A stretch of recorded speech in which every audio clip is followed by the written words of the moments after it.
this Tuesday, June 13th, 2023 study session of the Pierce County Council. The time is approximately 12:01 p.m. All members are present except for Vice Chair Campbell and Councilmember Morel, who we are expecting. I wanted to start as promptly as possible because we have a very full study session agenda.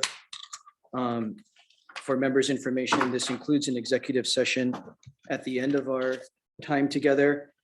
And for members' information and members' staff information, I expect this study session to go longer than normal. And so please manage your calendars accordingly. We very well may go into the 2 o'clock hour for the study session. Without any objection from members, I'd like to rearrange the agenda in study session today to be respectful of our guests from Superior Court. Is there any objection to me moving to the Superior Court presentation since we have presiding Judge Ashcraft here and senior staff from the court? I'm not seeing any. Mr. Bridges, will you be doing this introduction or should I? Thank you. Judge Ashcraft, presiding judge of Superior Court, inviting you here to council. Good afternoon. Very excited to receive your presentation today. For the record, both council members Morel and Campbell are here in attendance. Judge Ashcraft, welcome. Thank you very much, Chair Mello and members of the council. My name is Tim Ashcraft. I'm the presiding judge for Pierce County Superior Court. Honored today to be speaking to you about the state of our Superior Court and provide you with some information about the court here today. I wanted to let the council know, I guess, at the outset that, at least from my perspective, the council and the citizens of Pierce County have a lot to be proud of with our court. That we try our very best to serve the citizens of Pierce County, and I feel like we are doing a good job in doing that. And I know that, you know, as you step back and we're all coming out of the pandemic, and like all other courts in the land, we have our backlog that we're dealing with. And I'll talk a little bit about that in my presentation. But I would be remiss if I didn't say that, you know, stepping back into the pandemic, that Pierce County Superior Court was a leader in dealing with the pandemic and getting out in front of things. You know, when the pandemic hit, we were up and running by April of 2020 with Zoom. And we were, if not the very first county in the state, which I think we were, if not the first, we were among the first to get going. We also started up with jury trials by July of 2020, which again, I believe was, if not the first in the state, was among the first in the state. And because of that, our backlog is not as severe as some other counties, especially counties of our size. And we should all be very proud of that. And that's through the combination and the work of not only the judges and the commissioners, but our staff and others that were very, very helpful in helping us, again, to get up on Zoom and get jury trials going. And also with the help, excuse me, of the council and the executive office as far as renting the armory so that we could do jury administration there. And so it was really a lot of people involved in getting us up and running and continuing to work during the pandemic. And so I just wanted to, again, thank everybody that was involved in that. It's really allowed us, again, to be, while a bit of a backlog, in pretty good shape as compared to a lot of other counties. And I'm very proud of that. So the Superior Court, we have the other presentation up. Let's see.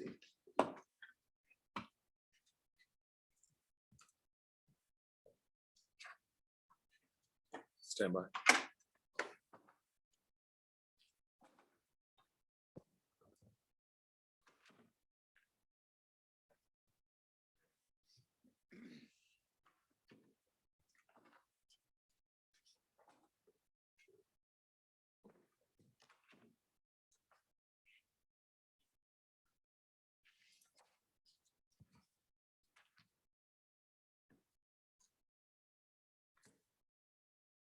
At the very end of this agenda.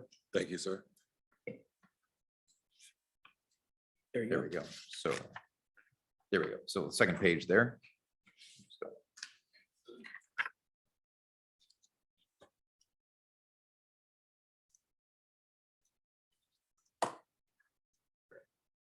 Okay, go to the next slide, please.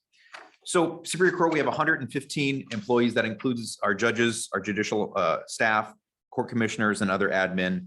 As you know, we are spread across 3 different locations with the County City Building, obviously where we are, Raymond Hall, and the 945 building, which is Western State. My presentation today will focus on the CCB here and Western State operations. Raymond Hall is kind of its own entity as far as that goes. But with the next slide there, with our breakdown of what our staffing looks like, as you can see that we have, you've got our judges, our court reporters, judicial assistants, and admin. We have 23 Superior Court judges. You can see on the pie chart on the right how that's broken out at any given time. With, you can see the majority of our judges being on a criminal panel at any given time.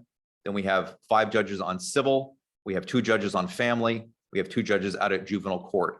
So of our 23, that's our breakdown. With the next slide, you can also see that with our administration, again, about 31% of our total staff, and our administration has various breakdowns from criminal, admin, family, and commissioner services, among others. So let me jump into the criminal discussion about where we are. So go advance a couple of slides here. One more. Thank you. This slide shows our pending cases over time. And so if you look at this, you can see that if you look back in 2017, we had about 1,700 pending criminal cases in Pierce County Superior Court. And you can see again, if you look over time, that was a fairly flat number. And we were trying to get them down a little bit. And then of course, the pandemic hits. And then you can see the number of cases and how they've gone up. Now, again, they weren't horribly going up. And then you get towards 2022, where we got up to, again, close to 2,500. It got up to 2,452. The good news, though, is you see that in 2023, that number has come down significantly and continues to come down. You'll also notice that the orange line is what's called the 270 number. So every case has a case age. And so when you talk about a criminal case, 270 is one of our magic numbers that we really start tracking cases that are getting older than 270. And so one of the focuses that we've had since we've come out of the pandemic has tried to reduce those 270 plus cases, those older criminal cases. Obviously, some of those are folks that are in custody, some are not in custody. And the case is always with in custody defendants take precedence.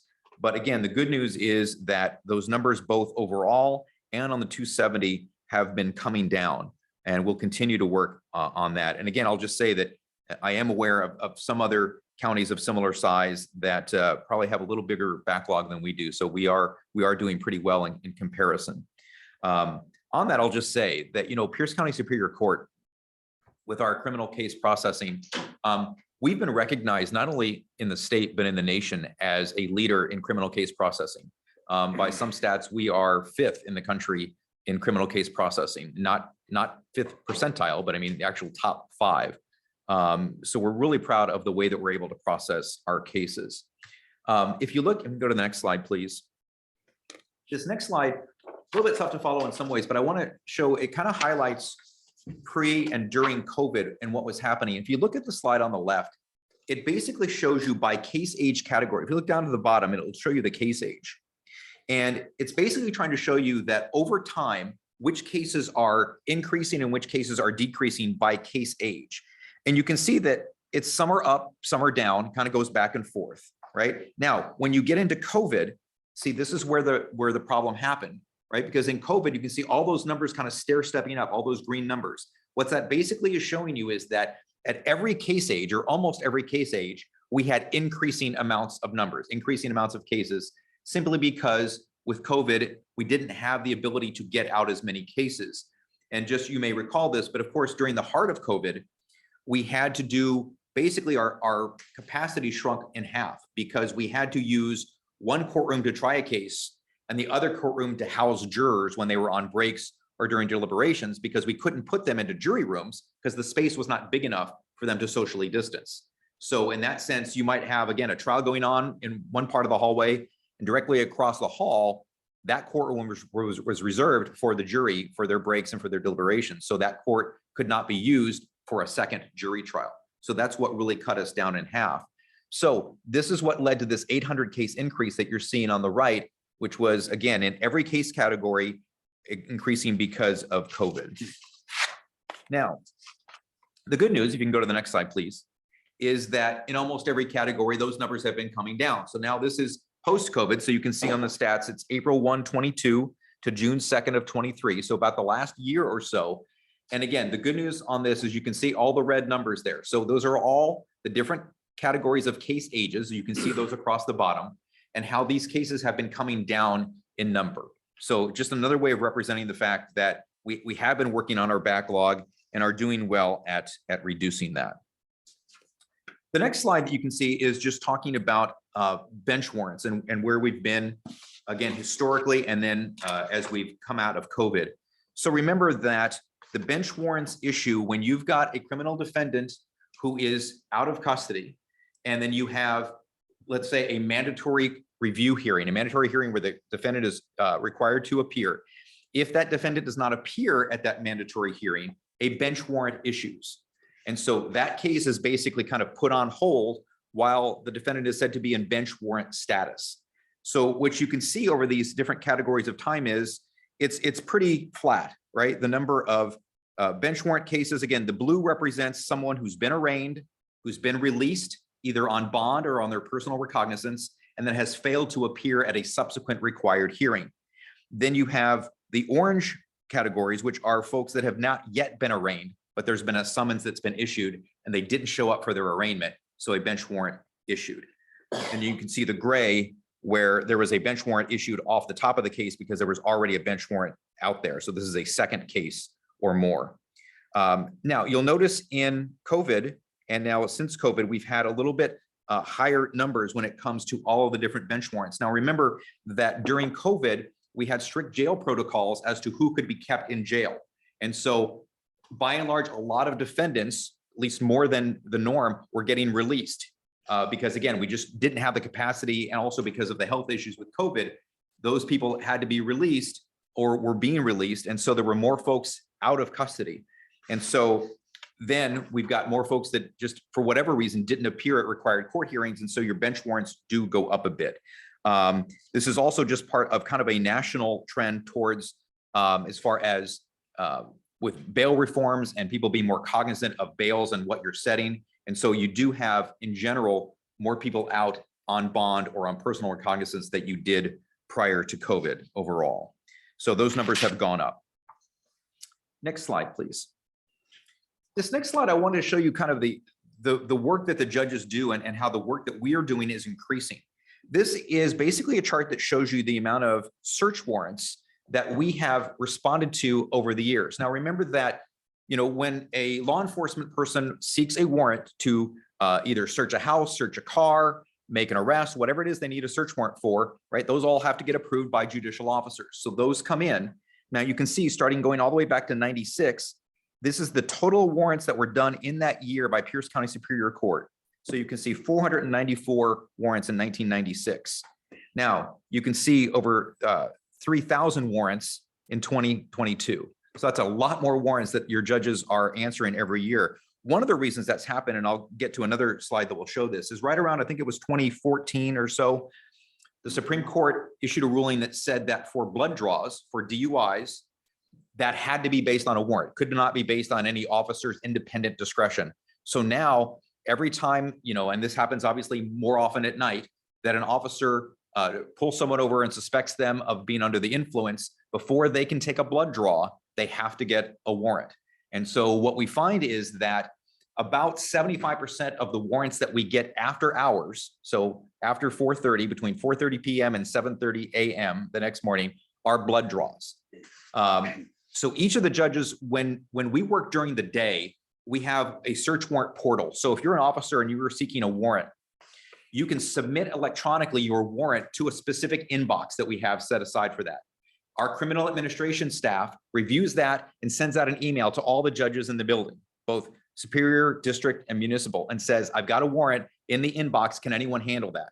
So if you're someone who's not on the record at that point, you can respond and say, yes, I can take it. And then you review that warrant and you either approve or deny it based on the facts, and you send back your response. So during the day, all the judges are responsible for warrants, but in the evening, it's just one judge. So every once or twice a year, each judge takes a turn for that week of having the warrant phone. It's a week you don't get a lot of sleep, to be quite honest, because then again, you're responsible for all the warrants from 4:30 p.m. until 7:30 the next morning. Most of those warrants come in between 11 p.m. and about 4 a.m. And so those are the weeks, again, it's kind of difficult to get a lot of sleep, and most of those warrants are blood draws, obviously, which are very time sensitive. So the officer sends the warrant to the portal and then calls the warrant phone, and then you get to review the warrant. So you can see again that the number of warrants has increased substantially over time. Thankfully, we do have more judges than we had back in '96. So the per judge is not a ton more, but it still is a lot more work that the judges have done. If you go to the next slide, this just shows you in graphic terms where a lot of these new warrants have come from. So these are just warrants by category. You can see all different areas that we sign warrants in, but the big one, you can see the DUI blood draws are the ones that have really just spiked. And again, that's due to the Supreme Court decision a few years back. So that's a lot of our increase in warrants has come from that. And you can see vehicle searches is the other real big increase in warrants that we do.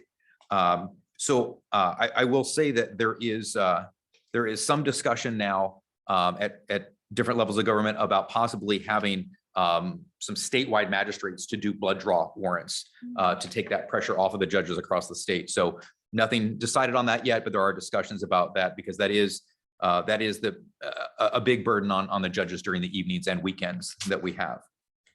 Go to the next slide, please. So this gives you some numbers.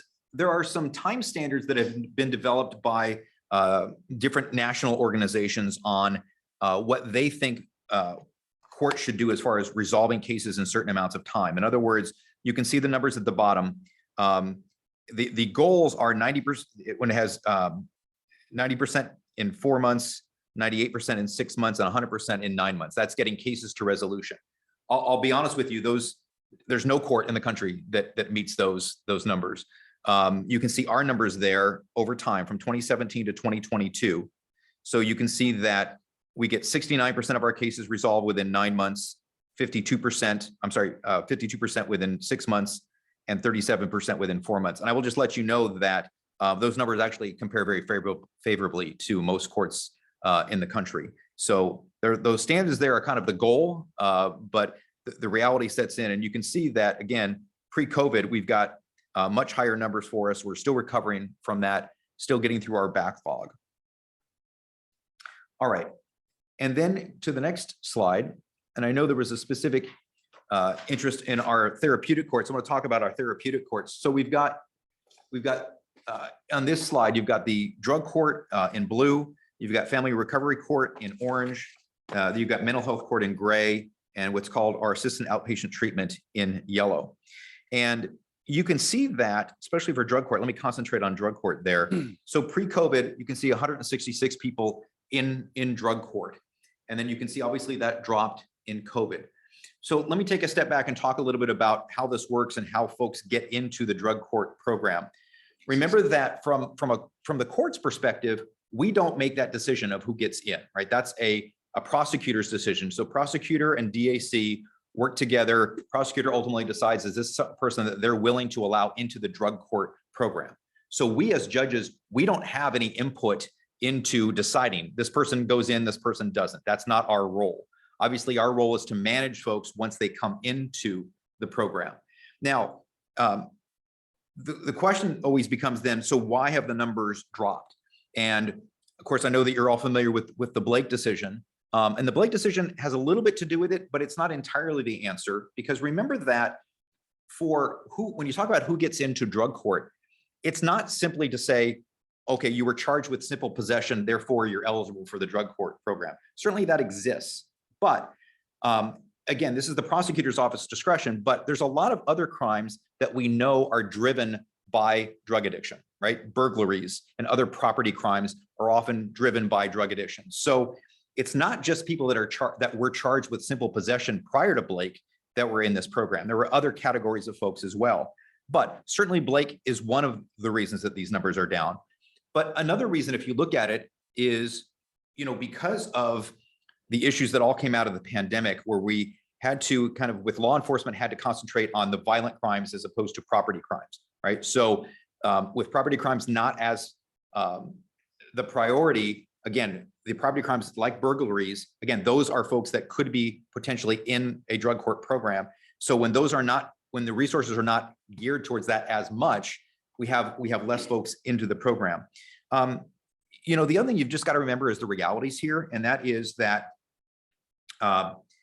when you've got folks that have multiple cause numbers that have been out, and you've got 5 or 6 burglaries or whatever the crimes are, the state's trying to get these resolved. So they give, you know, they're always working on what is the plea going to be. And if those pleas are such that the time spent by the defendant is going to be less amount of time than they would be in drug court, then they might be less likely to take it. I mean, you know, I have personally not served in a drug court rotation as of yet, but I've talked to a lot of our drug court judges. And the reality that they tell me is that, look, you need, you know, it's the carrot and stick, right? But the issue for drug court has always been for folks, look, you're looking at, you know, a certain amount of time, maybe significant time in jail, but you can reduce that by going to drug court. So there's no question when you talk to our drug court judges that, you know, there are some folks that just want to get clean, right? And they realize that and they want to go into drug court. For other folks, it's a matter of, let's be honest, they would rather do time in drug court than do time in jail. Now, that's not to say that they don't want to get clean. It's just maybe that's not their primary motivation.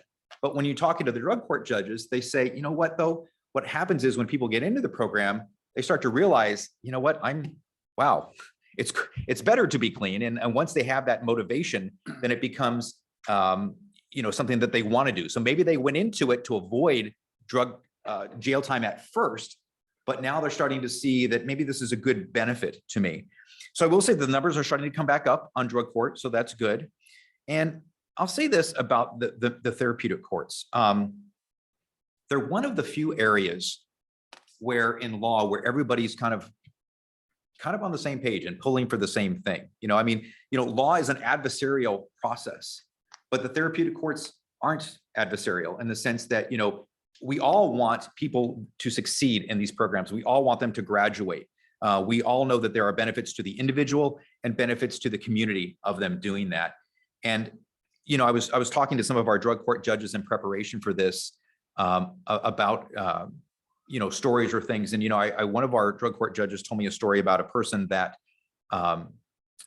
was not doing well early on in the program. And, you know, part of drug court, part of any rehabilitation process or therapeutic process is failure, especially at the beginning. And so when I was talking to this one drug court judge, who said, you know, this one individual was getting a lot of positive UAs. And he said, you know, I wasn't that concerned about positive UAs, except that at some point it became fentanyl and it became high levels of fentanyl. And he said, I started getting worried about this person's overall health. And so he said, I don't always do this, but I decided to take this person in. Because remember, when you're in drug court and you're failing UAs, the judge has the authority to put you in jail. And he said, I don't like to do this a lot, depending on what is going on. But he said, for this particular individual, I said, I'm going to put you in jail because I care about your health and I care about you. And I want to make sure that you're going to survive.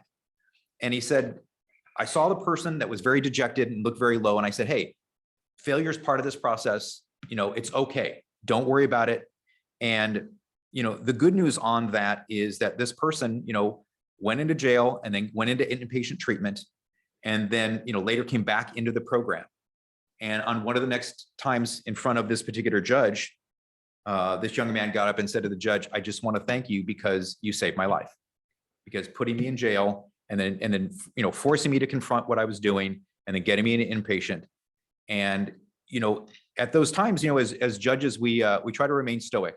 But those are one of those times where it can be difficult. And I will tell you this, if you've never been to a graduation, like a drug court graduation, I invite you to come. Matter of fact, Thursday at 1:30, this Thursday at 1:30 in Judge Johnson's court, there'll be a graduation.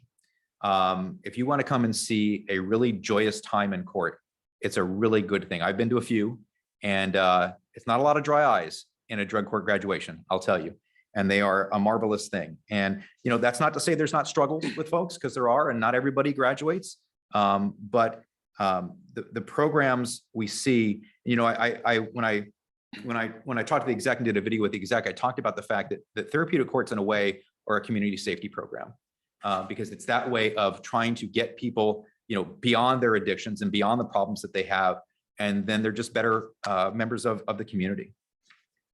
And then the last slide on this area here, again, just graduations being down a bit. Again, all these reasons we've talked about.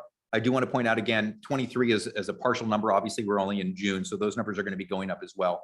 But I'll just say this, that we're making it through some of the down times in therapeutic courts, and now we're kind of coming back up.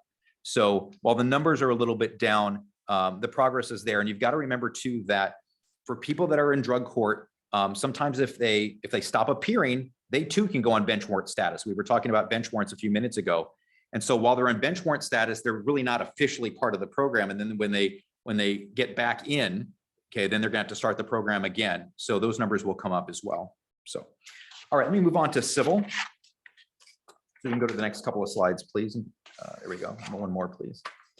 So this just shows our number of civil cases pending. You can see that even with the pandemic, our number of civil cases pending has been relatively flat. And let me explain why. When we talk about civil, our civil judges do two kinds of cases primarily. Our type 2 cases, which are general civil, negligence cases, breach of contract cases, employment discrimination cases, just what you think of as a civil lawsuit. They also do some of the family law cases. And during the pandemic, when we were all doing things via Zoom, remember, there was a time period where we couldn't do jury trials, as we were discussed, but we could do Zoom family law trials because there's no juries in family law trials, right? It's just the judge. And so one of the things we were able to do during the pandemic was we actually got ahead on family law trials. It was a wonderful experience. And so as a result, our overall numbers, even though our jury trials kind of got backed up a bit, the overall civil trials remain relatively flat. So next slide, please. And I'll just show here, this is our time standards report for civil cases. Again, we try to resolve 90% within 12 months, 98 within 18, and 100 within 24. And I'll tell you, we're pretty close on those. If you look at our resolution numbers, we do 98% within 24 months and 97% again within 18. So we're really doing well on processing our civil cases, and we're proud of those numbers. All right, let me move on to family. Next couple of slides here. Here we go. So this is our family cases. Now, just to talk about the difference between a family law case in family court versus a family law case in civil. So we have 5 civil judges. We have 2 family court judges. So we have staff that deal with family, and they are actually the ones that review cases and determine which cases go into family court for our family court judges. Those are typically cases that are a little bit more highly contentious, and you can kind of see that as it goes. Often involve multiple children, but for whatever reason, it just feels like it's a little bit more complicated than the standard family law case. And those cases go to our family court judges. So you can see here the number of family court cases that we've got, again, relatively flat, kind of ups and downs. And you can also see across the bottom there, non-parental custodies and then minor guardianships. Remember that the law changed, or you can see the law changed in 2021. We used to have non-parental custody cases. That law was changed. It was replaced. Non-parental custodies were a common law type of law, and then it got replaced with the Uniform Minor Guardianship Act in 2021. But you can still see the numbers have maintained pretty flat. They're just, I will say that the minor guardianship cases are more complicated and take up more time to do than the former NPCs. But our family court judges are very busy. And I'll just say that, when you're on family court or civil, those are our 2 most difficult rotations for a judge as far as the reading. When you're a family judge or a civil judge, you will have on a Friday docket, we have a motion dockets on Friday, and you probably have 20 to 30 motions on a Friday morning. And, each motion can be, 30 to 50 pages of briefing, plus possibly hundreds of pages of other materials, declarations, emails, whatever you can think of. So when you're on family and civil, you're reading just about every night. And so our judges are really working hard on their motion dockets. All right, and then to the commissioners. Our commissioners are such hardworking folks. And I mentioned, again, the reading dockets. Our commissioners have really big reading dockets as well. And this just shows our show cause hearings. And, it looks like the show cause hearings are going down. Remember, a show cause hearing in commissioner, the way our commissioners do it is basically it's just a note, what we call a note for motion. It's just somebody wants to get a hearing held. And it looks like those have been going down. I will just tell you that in preparation for this, I was talking to our presiding commissioner who just let me know that actually we've just kind of changed the way that we do certain things. They're not going down, they've just been reallocated. So I know this looks like the show cause hearings are going down a little bit. They're not. They're just reclassified. So they're all pretty flat. But that just shows you the number of hearings scheduled and heard over time. I can go to the next slide, please. One of the things that has gone up is the unlawful detainer docket. So obviously this got a lot of media attention during the pandemic with unlawful detainers and people unable to pay their rent. And so you can see that those numbers went up significantly in the pandemic and since then. I will tell you that though very proud, Pierce County and some of our commissioners have been instrumental in what was called the ERPP, which was the eviction resolution program. It's about to end, but it was really successful of bringing landlords and tenants together. A lot of pretrial requirements that, and now of course that folks can get counsel appointed for them. But I think what we found in that program was that, it was a benefit to both sides, right? Because you had people being able to work out ways to stay in their place as opposed to just getting evicted. And I think I don't have the numbers to prove this, but when I look at that chart, you notice that the difference between the blue, which is scheduled, and orange, which is held, you notice that's pretty consistent until 2022. Again, I don't have the numbers for you, but I suspect that's because of the eviction resolution program, because hearings get scheduled, but then they have to talk, right? And I think they can work things out and then more of them get struck. And that's that delta between scheduled and heard. So again, I can't prove that to you at the moment, but I think that's likely what's occurring there. You go to the next slide. Also, we have uncontested dissolutions. Again, fairly flat. So again, these are the folks that they're getting divorced. They agree on everything. They just need to get their paperwork signed. So those have remained pretty flat as well. And go to the next slide. Involuntary Treatment Act, again. So remember that, if you believe there's a loved one that's got some mental health issues that may need to be addressed, there is the Involuntary Treatment Act. You can see that was peaking in COVID. Probably not surprising that that's peaking during COVID. It is coming down since then. So that's important work that this is a lot of the folks at Western doing that. And then you can see in the next slide, please, the domestic violence protection orders. So lots of different protection orders you can get now. You can get a domestic violence protection order. You can get what's called an extreme risk protection order for folks that have access to weapons that might be experiencing a mental crisis. So all these different types of orders. And again, some of these have gotten reclassified. It looks like they're coming down. They're really pretty flat, I would say. But let me go on to the next slide, please. And then we have the civil protection orders in 2023 projected to go up a bit. Again, those were all revamped. So I know I've been going through this kind of fast, and just with that last slide, please. I just want to go through a little bit of our administration. I want to talk for just a second about jury administration and how amazing they are. I mentioned in COVID, we rented out the Armory. And for those that went up and saw that, that was just a sea of chairs that we had up there during that. And I will tell you, though, that after every jury trial that I did during COVID, I always asked the jurors to stay after. And I didn't want to talk to them about their deliberations or how they came to their decision. I just wanted to talk to them about COVID and ask them, how did we do, right? Did you feel safe? Do you feel like we took care of you? And I will say that the vast majority of people were very happy with the lengths that we went to keep them as safe as possible. And I had people very much were appreciative of those lengths that we went to. And on the other side, I was very appreciative of them. And I will just got to tell you, the citizens of Pierce County amazed me during COVID about, here we are, we've got this once in 100-year health crisis, and we got people showing up for jury duty, and they're in their masks and they're doing their best. And, you talk to them and they're just like, hey, we got a job to do. And I will just tell you, I think we should all be proud of the citizens of Pierce County for stepping up and doing their job.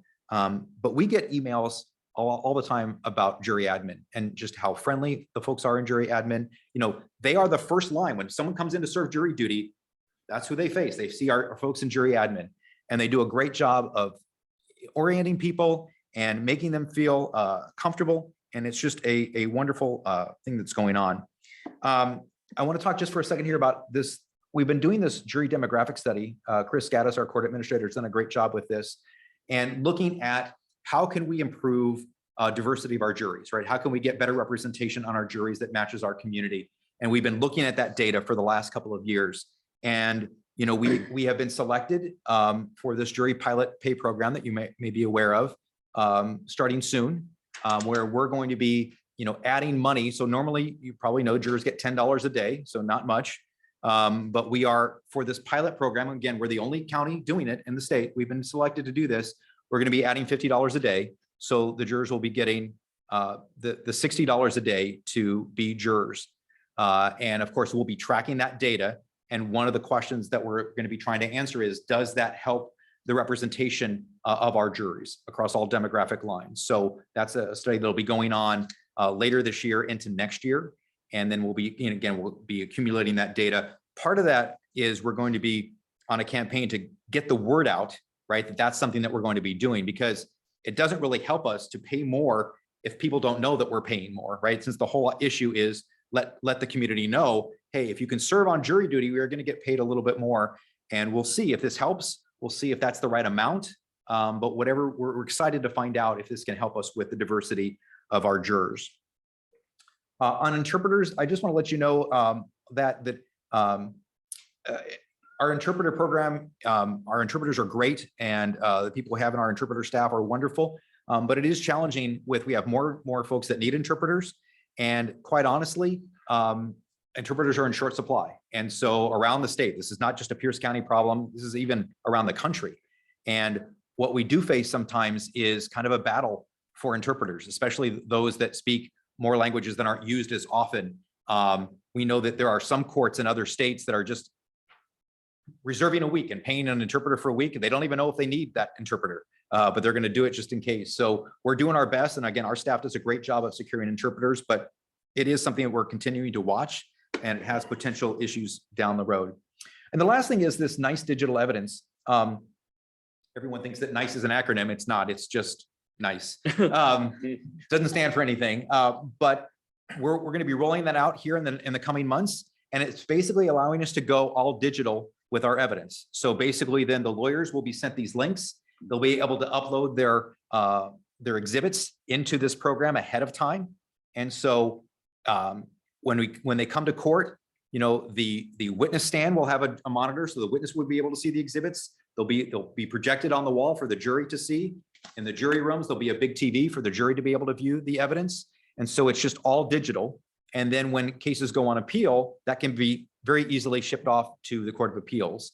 And they're actually one of the ones that was encouraging us to go to this program. So we're very excited about this. This is going to, again, it's going to streamline things. It's going to be helpful to everyone.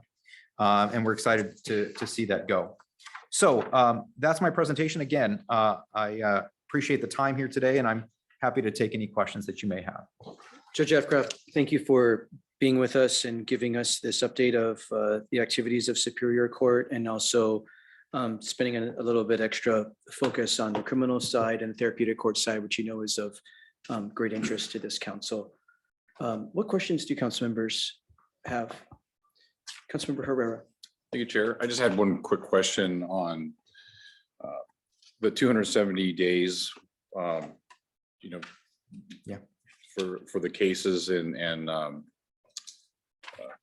all the backlog, you know, from COVID. Did you have any issues with due process of getting those cases out where, you know, we're not getting them out and where that can violate somebody's rights or anything like that? For the most part, no. And I'll tell you what happened also. There's a couple different things to be aware of, is that as far as if you're talking about speedy trial rights, there's really two different sets of analyses. There's Criminal Rule 3.3, which sets out specific times. And then there's just the right to speedy trial from a constitutional point of view. So those are very different analyses.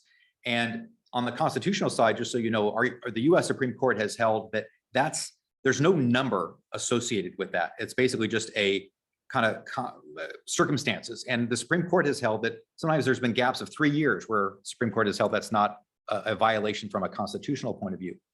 On the criminal rule 3.3 side, the state Supreme Court changed those rules during the pandemic. So they in some ways suspended those rules, in some ways modified those rules.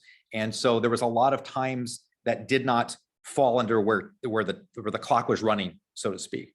You should also be aware that there's lots of things where the clock stops. You know, for instance, when defense counsel comes in and requests a continuance, or there is a joint request for continuance, the clock does not run during that time. So for the most part, at least as far as I'm aware, that really did not become an issue because of all those different factors. Thank you, Chair. Yeah. Thank you. Councilmember Hitchin. Thank you, Chair. Judge Ashcraft, thank you so much for being here and giving us this overview. My question is about the therapeutic courts. We've had this program for several years, and I'm wondering if any data has been started to look at where you compare those that graduated from any of our therapeutic courts, and do they show up in the system again in future years? So they graduate from drug court or mental health court and we find them in our jail again. Do we have the ability to look at those numbers and see? That's a good question. I'll be honest. I don't know if we have numbers on that. I've not seen any numbers on that, but I can certainly check with our administrative staff to see if we have any numbers in that regard. So we're working right now on the possibility of expanding drug court, and we've got city partners who are like, well, does it work? And I don't have any evidence. We hear the stories, we hear the anecdotes, we see the graduations, but some people are like, I want to see the data before we make this long-term investment of expanding a service in a community.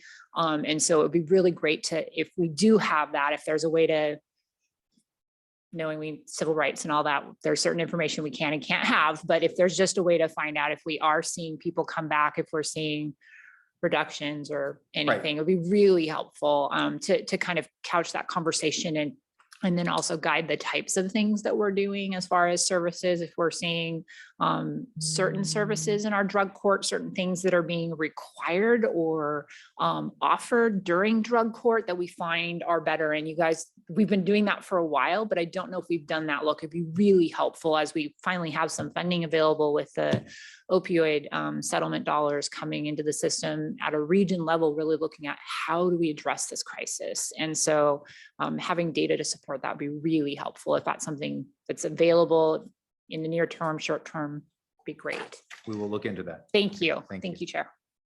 Thank you. The point that Councilmember Hitchin just made is really important. As you know, we are in a budget constriction mode here in county government.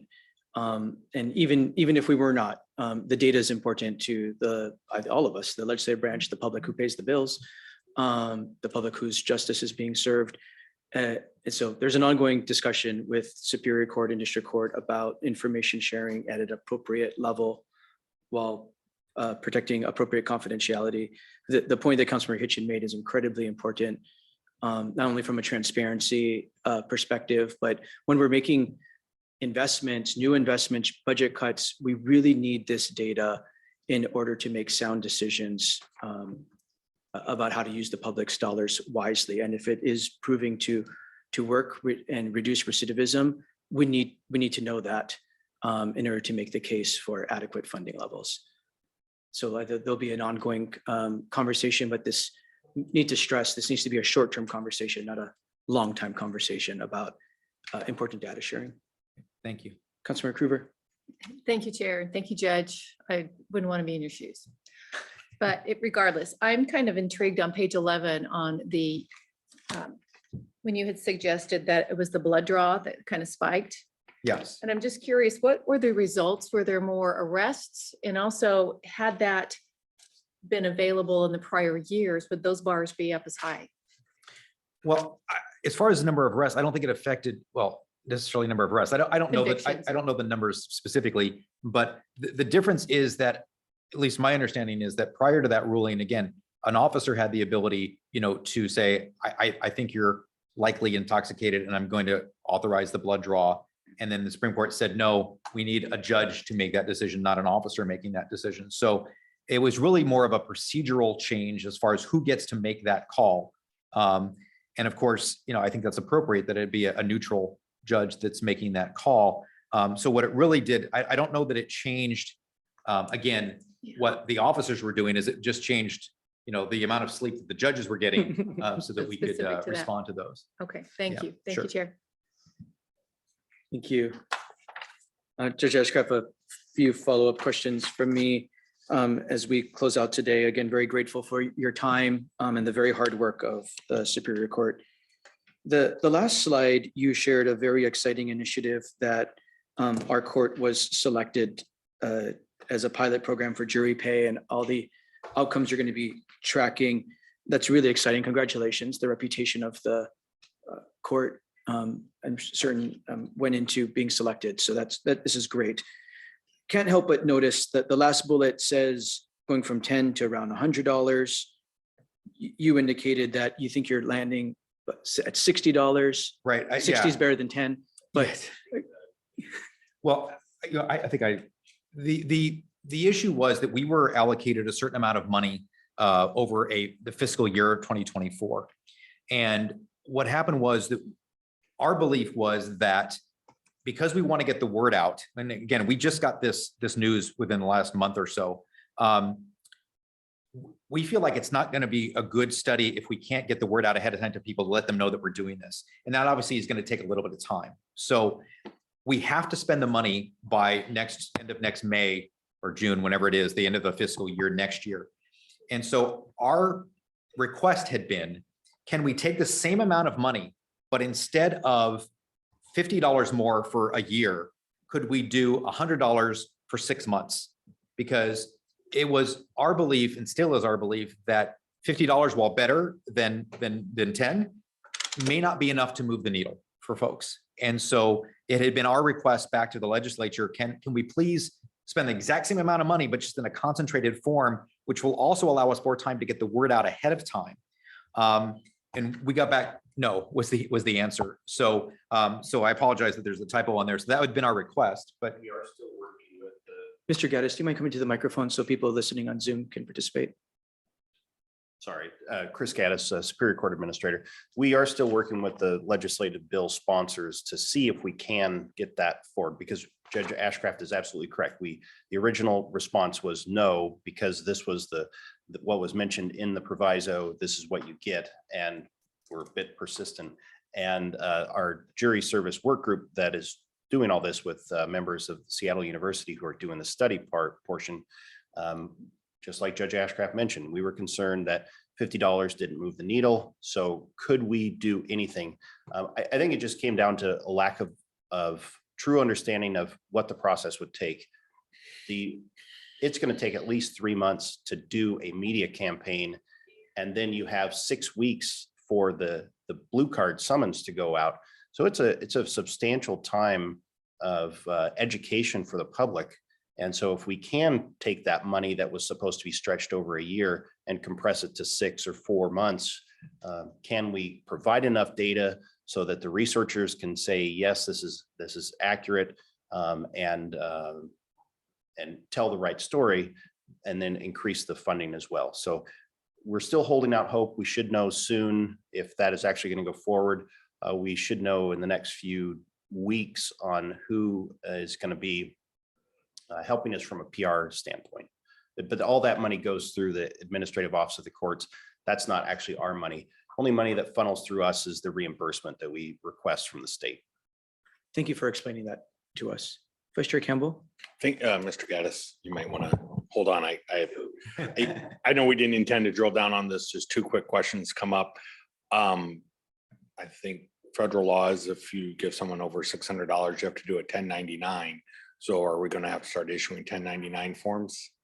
Yeah, those are great questions that didn't come out in the proviso. It's not something that was discussed. It was kind of a bit of a surprise that we were getting this. Okay. And so Something we're going to need to figure out. Yeah. Don't need an answer today, but before we get underway, I think we need to do that. And will there be an opportunity for people to decline the money? There's always opportunity for people to opt out. Even now, they can opt out of the $10. Okay, I want to make sure that's in there because sometimes people on fixed income, they might they go to jury duty, all of a sudden, boom, they're kicked out of a program that was food support for $2,000 a year. So they got $400 cash and lost out on food supports. So make sure there's a clear path for them to be able to opt out. So a 1099 doesn't accidentally get issued or anything like that, because that could create, I've seen that happen where people have really gotten caught up in a system because of Unintended. they were trying to volunteer and it didn't work out well. Thank you. That's all. Judge Ashcroft, thank you very much for your working with you during the pandemic was just amazing. I can think of all the Zoom calls we were on to get things up and going again. And I'm proud of the work with the CARES Act funding that we were able to do. We were so flexible and so nimble in so many ways as a county, both externally and internally. And it shows by being one of the first courts to have a plan to get up and going, and your leadership was a good part of that. So Thank you very much. Thank you. Judge, two final questions. In our current biennial budget, council provisoed funds for a potential 24th department. And just since we have you, wondering if you have any comments about any of the thinking that was placed in the proviso in that we asked the court to think about if you were going to make the case and make the request for a 24th department. Right. Well, I mean, obviously that department's been authorized for quite a while. And I think really the issue just for us would come down to some of the numbers that you saw earlier in the, while we're trying, I had an email this morning about trying to get family law cases out, and we've got it, the backlog still exists. And, every day our folks in our criminal administration are trying to get all these trials out. And so Councilmember Herrera is asking me about due process and things like that. There are those days where we have more trials ready to go than we have courtrooms available. And so those are days that we have to then set over a case for a few days until we get to that. All I can say is that, that our numbers keep increasing. And I'll just say this, that the laws keep changing. And obviously that's part of a judge's job, is to stay on top of the new laws. A lot of the laws that have changed recently have resulted in larger amounts of evidentiary hearings that are needed. So it's one thing to have a hearing where it's just this confined record and you just get to read. It's another thing where you have to have more hearings where you actually have to take live testimony. And those types of hearings are increasing. So what I'm saying is, even when the number of hearings don't expand, when the time allotted to have those hearings expands, obviously that's just more work for us. So, I think with the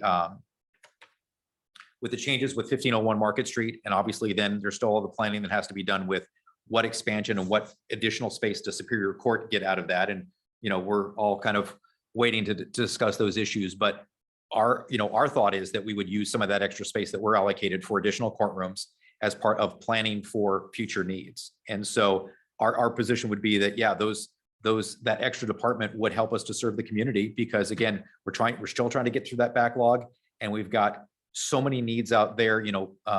Sometimes people argue that, could we use a third judge out at Raymond Hall? Could we use another judge in family court? I mean, basically, as presiding, I get people talking to me all the time, hey, we need to put another judge here. We need to put another judge there. So the need is there. You've got a lot of judges, I'll just be honest, again, as I mentioned earlier, working a lot of evenings and weekends to try to keep up with the caseloads that we have. So I don't have any more specific answer for you at this time, but it's certainly something that would be desired by Superior Court. Thank you for those thoughts. Councilmember Denson. Just a quick one, and thank you, Judge. As you are thinking, and I'm sure talking with your other judges about things that would make your lives easier and be able to serve the community better, think about our legislative agenda that we put together every year to go to the state legislature. I made a note of the interest in having some statewide magistrates for blood draws. That clearly would help you all. If there's other things that we can advocate for on your behalf to the state legislature, or obviously if there's other things that we can do for you here, encourage you to come to us with those. Certainly do that. I'll take that back to our executive committee. We'll certainly consider that. Thank you very much. Thank you. Judge Ashcroft, thank you. On behalf of the council, we appreciate this conversation and our ongoing partnership. Thank you for the good work. Thank you very much. Appreciate your time. Thank you, council, for going a little out of order so we could accommodate the judge's schedule. As I noted when we started this study session, I anticipate us going well into the 2 o'clock hour and encourage members to manage their calendars accordingly. Let's come back to item number 2, review of today's council meeting agenda. Mr. Cox. Yes, Chair Mello, members of the council, Jeff Cox, council staff, you have in front of you your amended meeting agenda for June 13th. That's this afternoon at 3 p.m. here in the council chambers. First item you have under section 5, the consent agenda, sub C, you have action on resolutions, and there is one resolution. That's R 2023-95, which is adopting a new organization chart for the Office of Pierce County Council. You're referring that to the Rules and Operations Committee with a final council hearing date of June 27th. Under D, action on grant and applications and awards, you have one item, medical examiner approval, $420,000 in the amount of vacancy savings. And this complies with section 12 of ordinance number 2021 100 S2, which was the 2021, the budget for that year. Under item F, you have other items, you have a motion authorizing the hiring of Julie Murray to fill a vacancy in the position of council chief of staff pursuant to section 6.03B of the administrative guidelines of the Office of Pierce County Council. Next up, under item 7, proclamations, awards, and or appointments to boards and commissions. The first up is proposal R 2023-93. And that's a resolution proclaiming June 19, 2023 as Juneteenth in Pierce County. It's up for final consideration. Next up is R 2023-92, and that's a resolution of the council and executive proclaiming June 14th, 2023 as World Blood Donor Day in Pierce County, Washington. This is up for final consideration. Under item 8, ordinances, you have 2 proposals. The first is number 2023-20, and this is an ordinance amending chapter 2.43 of the Pierce County Code, Birth to 25 Advisory Board for Infant, Child, Youth, and Young Adult Development by adding a representative from the superintendents of public school, Pierce County Public Schools to the Birth to 25 Advisory Board. This received a due pass recommendation at the Health and Human Services Committee on June 6th. It's up for final consideration. The next item is proposal 2023-21. And this is an ordinance declaring as surplus certain county-owned real property located at 15878 66th Avenue East, Tacoma, Washington, commonly referred to as Green Forest Edition Track A, and consisting of land and improvements on tax parcels 424-2000350, and authorizing the county executive to pursue disposal of the property pursuant to chapter 2.110 of the Pierce County Code Property Management. This received a due pass recommendation at Rules and Operations Committee on June 5th. It's up for final consideration. Next I'm under going to item. stop you there, Mr. Cox, so that we can all track this item 2023-21. There'll be a request, and it will be my recommendation that we continue this item to the meeting of August 15th of this year to give the department more time to work with internal and external stakeholders on this item. Mr. Boki, do you have anything to add? Thank you. So there will be a recommendation for a motion to continue to August 15th, 2023. Please continue, Mr. Cox. Under item 9, resolutions, you have first up resolution 2023-72, which is establishing meeting times for council retreats and committee of the whole meetings for consideration of the county budget issues in 2023. This received a due pass recommendation at Rules and Operations Committee on May 30th. It's up for final consideration. Next, you have R 2023-75, which is authorizing the county executive or designee to execute a funding agreement between Pierce County and the Washington State Department of Transportation regarding construction of the Puget Sound Gateway Program. And this received a due pass recommendation at Rules and Operations Committee on May 30th. It's up for final consideration. And the last resolution on your agenda is proposal R 2023-87S, which is approving certain expenditures of the Taxpayer Accountability Fund's 2023 reserve funding as appropriated in ordinance number 2022-76 S2. And this received a due pass as substituted recommendation to Health and Human Services Committee on June 6th. And this is also up for final consideration. And that is your agenda for this afternoon, June 13th, 2020. Thank you. If anyone has any questions about the item that we are being requested to continue to the meeting of August 15th, please talk to Mr. Boki. He has more information as well. Are there any questions about today's meeting agenda? Not seeing any. Actually, I do. Councilmember Hitchin. Thank you, Chair. I just wanted to clarify. So it shows on the agenda, the one that we're talking about postponing, that it was a due pass recommendation, but in the actual document, the report, it says forward without recommendation. And I don't know the significance or importance of that, but. Okay. Yeah, that's what I remembered when, and then. Thank you. So can the clerk correct 2023-21? The recommendation out of committee was no recommendation. On the printed agenda, it says due pass at rules and operations. I think that's important, especially with the conversation we're having about postponing it. So. Thank you for catching that, Councilmember Hitchin. Any other questions about today's meeting agenda? Not seeing any. Thank you. Let's move to external boards and commissions, and I'm going to invite Mr. Taylor to begin the discussion here. All right, thank you. Good afternoon. The only item I have to report on this week is the Pierce County Regional Council. So the PCRC meets June 15th, and they have a handful of items on their agenda that I just want to point out for interested council members. First, there will be a climate change presentation by Dr. Klaus McGann from Climate Change or Climate Pierce County.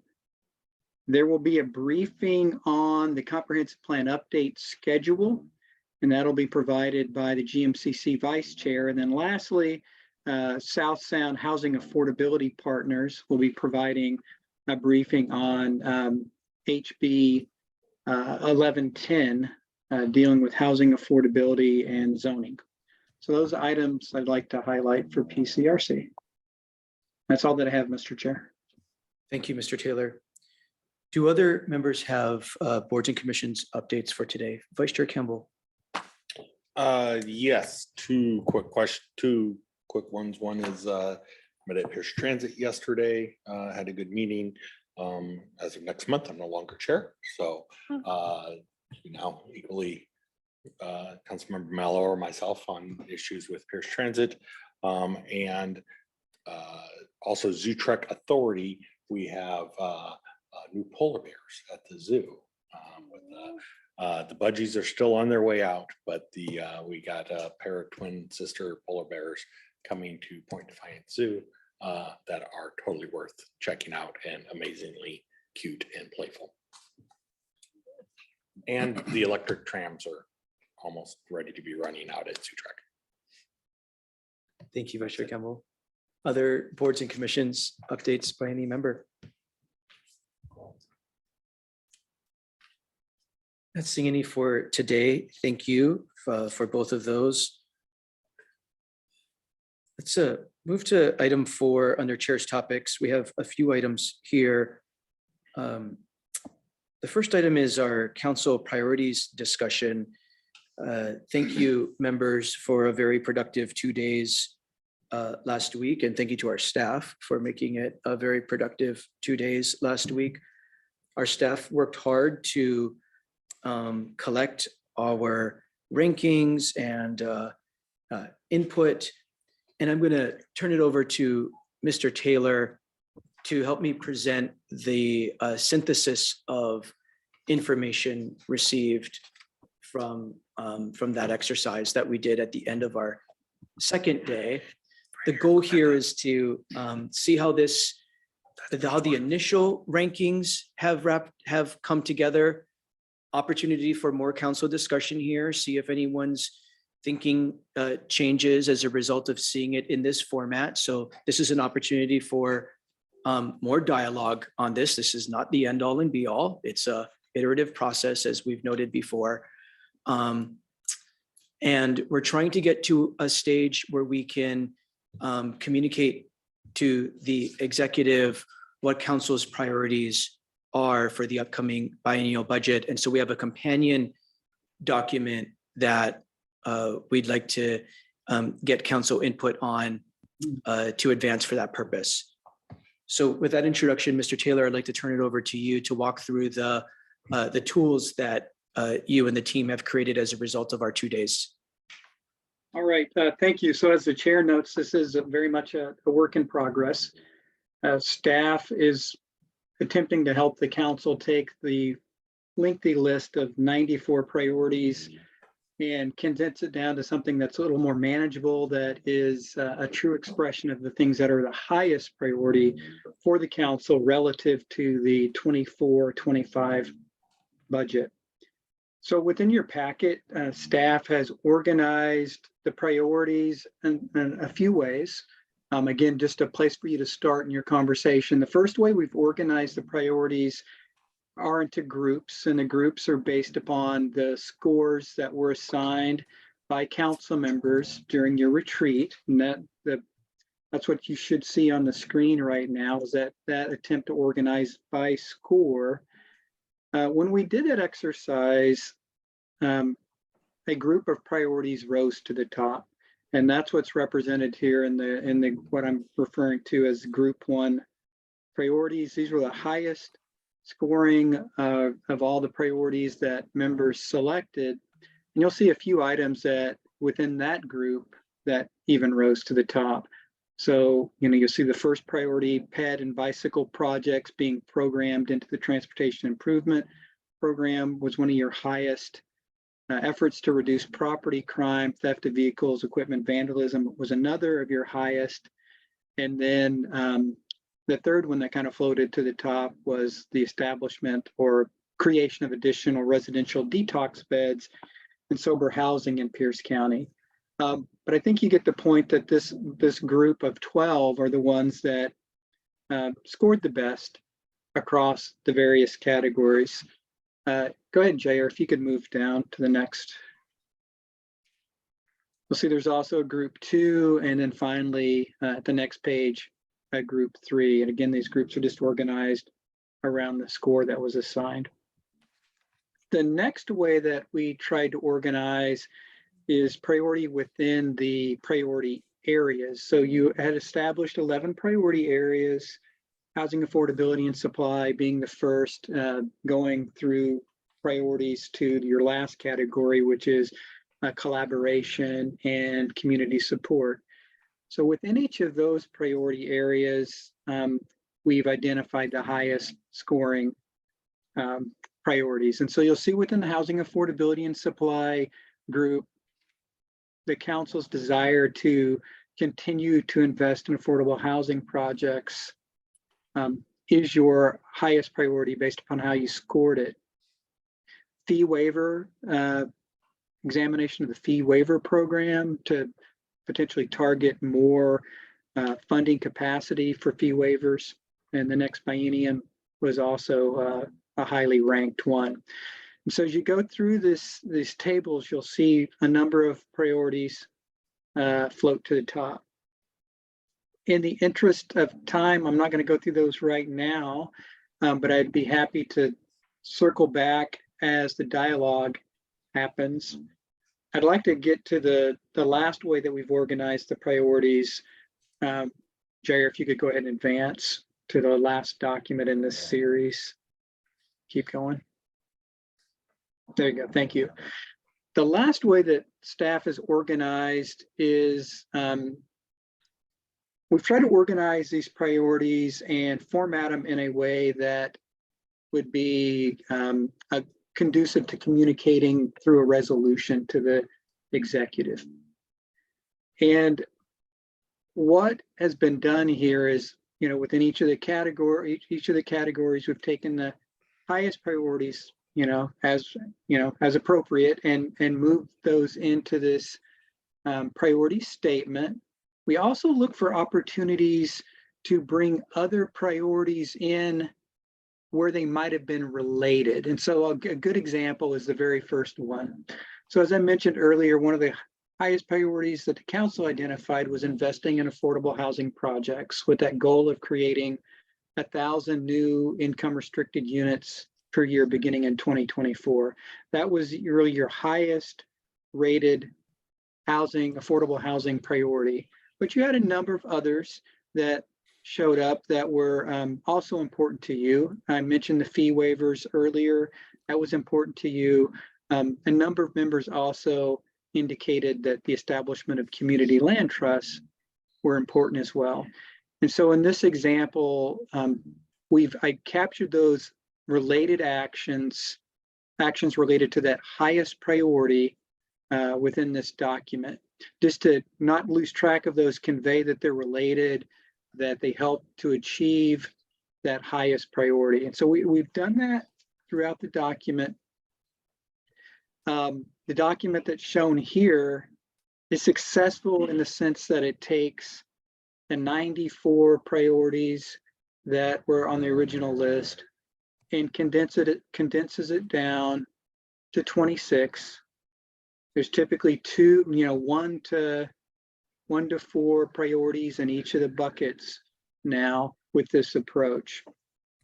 The thinking here is that once this list and statement is finalized by the council, we would attach it to a resolution as an exhibit, as a statement of priorities for the executive to consider in building the budget for next biennium.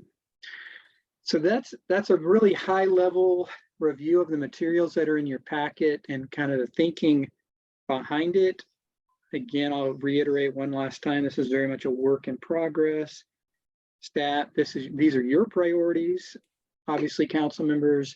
And so staff is just trying to make certain that we present it in a way and that it's most useful for you and is usable by the executive and understandable, easily understood by the executive and his team. So I'll pause there, Mr. Chair, in explaining it, and then I can go further as needed. Thank you. I'll note that I have a goal to try to get us to reduce this even further. I think 27 remains still too many for us to express our very top priorities that must be in the budget.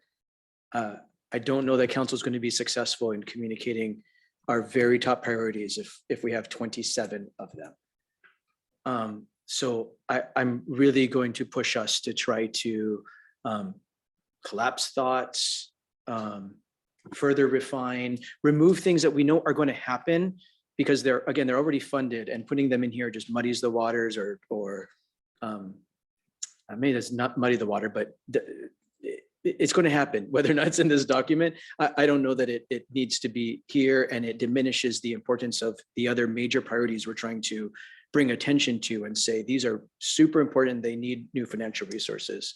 That's my continued encouragement for council to make progress on our really key budget priorities. What feedback does council have about how this is beginning to shape up? Vice Chair Campbell. Thank you. I have 3 questions.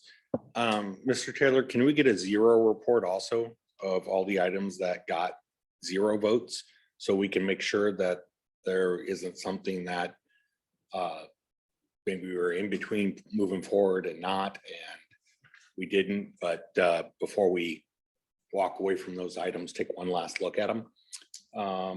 Number 2, in reviewing this, Mr. Taylor, was there anything that came to you like glaring, like, I can't believe this didn't get there? Or because sometimes we get looking at high priorities and we forget about routine stuff. And so is there anything that you saw that just surprised you didn't make the list? So let me respond to the 0 report question first, if I could. I certainly can prepare the report of things that received no X's from council members. But I want to caveat that with this statement, when we went through the retreat, staff had flagged those priorities that we did not believe any budgetary action was on, and we encouraged members to, not select those items because there wasn't a budget implication. So, so just be aware of that. When we produce a 0 report from staff's perspective, it's not a report that these items are not important and that they're not programmed into work programs for the committees, and that the council isn't going to pursue these over the next biennium. It's just a statement that we don't think a budget appropriation is needed for those items. So that's, I just want to caveat that. As far as things that didn't show up in the top tier list, I was surprised that some of the homelessness related items didn't score higher. If you know, Jair, if you can go back to that very first page of the scores, I think that this will help illustrate my point. The items that got us like the supermajority selected, so 5 or more of the council members, you'll see what those 3 are, right? It's bike and ped improvements, it's theft reduction and crime reduction, and then residential detox beds. I was surprised that those were the highest 3. I really was expecting that I was going to see some of the homeless programs be at the very top. They certainly were selected by members. I was just surprised that the relative ranking. That may be because, you know, thinking it through, that one likely reason that is because, you know, the council has made significant investments in responding to the needs of the homeless in this current biennium. And that may be, you know, some of the thinking behind it. We know that problem's a huge challenge financially. The dollar amounts involved to fully implement the comprehensive plan to end homelessness are staggering, right? The magnitude is great, the need is great. And so that may have influenced some of the members' votes, but those are the things that surprised me, if that's of any benefit to you. Okay. And I will note we've moved forward 10 items in affordable housing and homelessness. And so maybe it's splitting the votes up more. Or a lot of the items were already in the blue bars funded. So one thing that I know that came up late from Councilmember Hitchin is domestic violence, which is something that's always been in our top priorities. And I don't think we want to say it's not a priority of this council. I mean, it is. So how are we really working in, again, some of those things that we've done so well that when we're looking at prioritizing, we might not list because it's so routine, but if we stop doing it, it would be a big problem. And so sometimes what we're omitting off here, I don't want it to be an indication that we don't want to do it, because you know, our budget book is 300 pages or more. You know, I even worry about if we take it from 27 down to 10, it might be seen as a signal that nothing else, I mean, not that nothing else is important, but that important programs then are getting cut. Yeah, that's a really good point. It's something that staff thought a little bit about as well. So there wasn't really a category of maintain current levels of investment in XYZ. So the example you gave about domestic violence and efforts in that regard, there isn't a maintenance priority for any of the different categories. The priorities have been approached from a perspective of largely new initiatives, additional funding, completion of initiatives launched, but not fully funded. So the notion of having some kind of maintenance statement could be something the council could do if it wished to. That of course increases the list length. And I know the goal, I believe, is to try to get the list shorter. But I agree with you that, you know, a statement of, and especially in an environment where we're looking at cuts potentially, or reductions in the increase. I mean, maybe that's a more appropriate way to say it, of the general fund in the next biennium, maintaining funding levels of certain programs is an important statement that can be made to the executive. A couple more thoughts, if I may, Chair. Sure. That's part of, you know, two thoughts are combined with the zero report, even looking at that and saying, is this still a priority?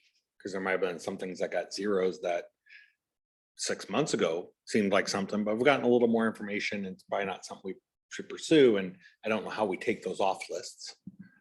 Or have we been asked, like we just talked about, there are certain things that we're just going to maintain because we need to.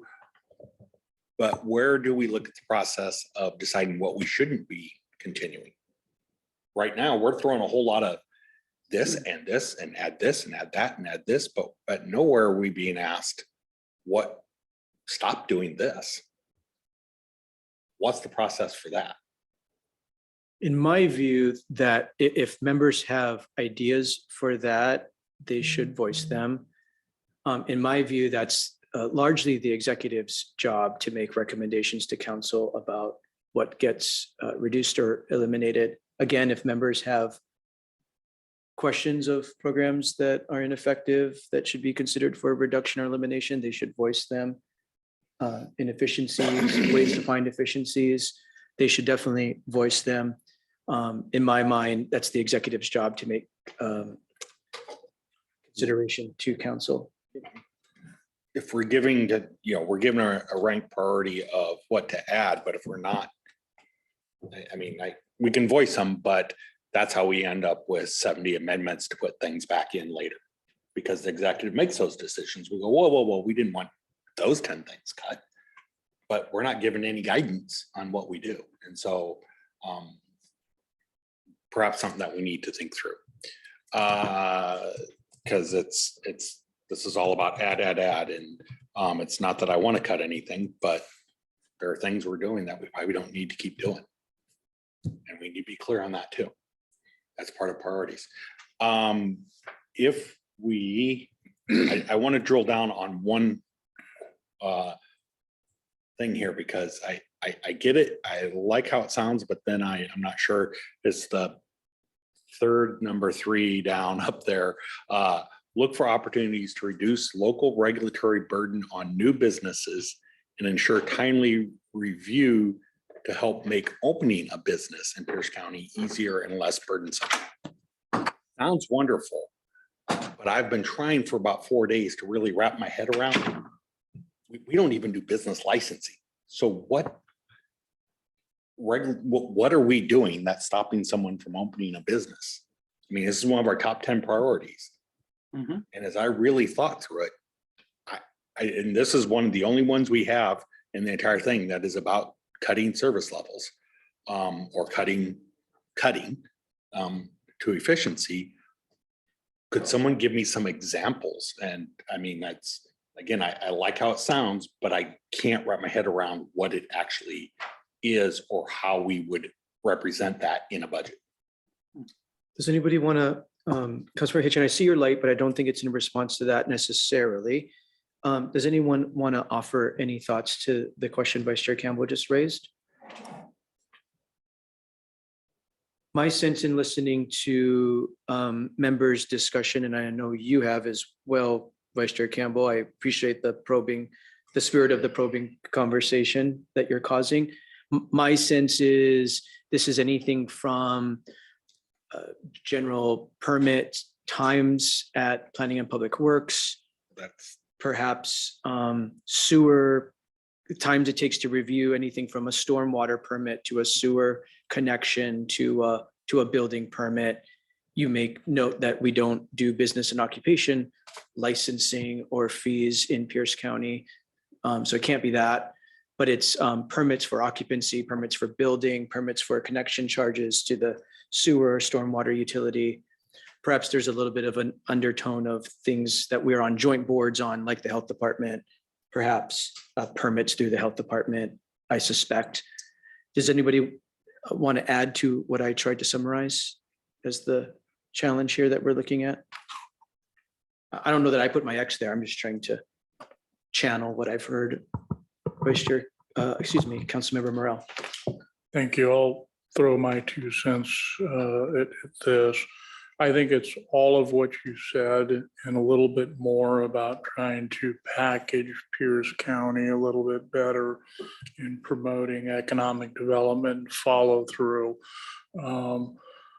one of the frustrations that I've had, and I've made it known a couple times, is a lot of the businesses moving into the area are franchise businesses. They're cookie cutter.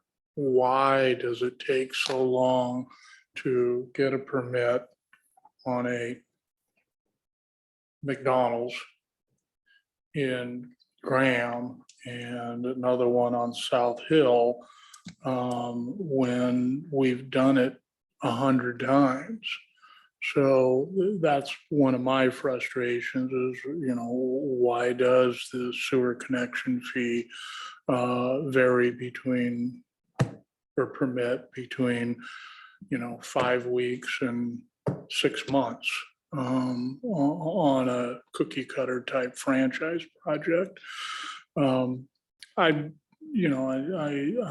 think some of that may have been said also in the EID meeting is we've got to figure out a way to change how we promote and train our workforce if we want to be able to increase our visibility in the economic world, in building a different structure of businesses other than logistics centers and Port of Tacoma activities. So I'm looking at all that to be included because, other than property tax, that's what's going to pay the bills on sales tax. So that's kind of what I look at on that. Thank you for adding that. Vice Chair Campbell? So I think, and I was scanning, I don't see it, but there were other ones about permitting timeline and permitting for development and streamlining development. And they might have ended up on some of the zero reports.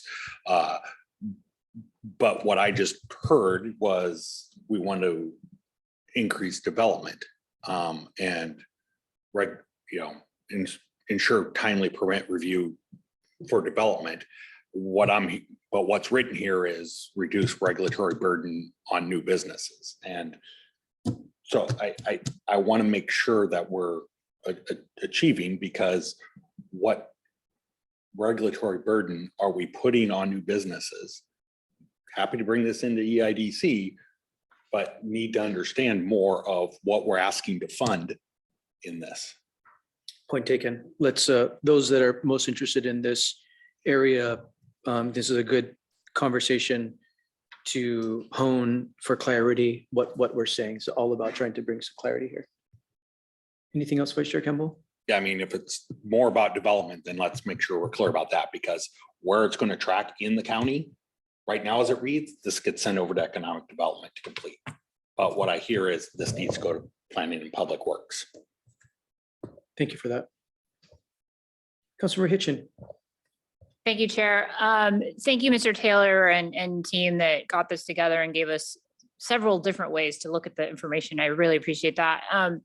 My wondering is similar to what Councilmember or Vice Chair Campbell said but I think what I am looking for is the ones that were not shaded blue, but got no votes. Because those are the ones that I think I'm most worried about, if that makes sense. If there were literally some of the ones that were available to vote on, not vote, available to indicate an area of interest. There was no voting that happened at this meeting. That literally none of us said was an area of interest, because I think that could be really telling as well. And then I think going back to something else that I think Vice Chair Campbell mentioned during the budget retreat is, what are the dollar amounts? I know this is a lot to ask, but I feel like if we are sending this document away, having a good idea of what we're talking about financially could be impactful if we are trying to cut some things off, put something as a higher priority. Maybe it's a high priority, but we're waiting for a study to come back. So this is still really important, but it doesn't belong here because we don't have enough information to make it a priority in this biennium. Things like that, that could help us whittle away at some things, because of using housing and homelessness, there's so many steps that need to happen. We just got a funding source. We have a lot of things in works.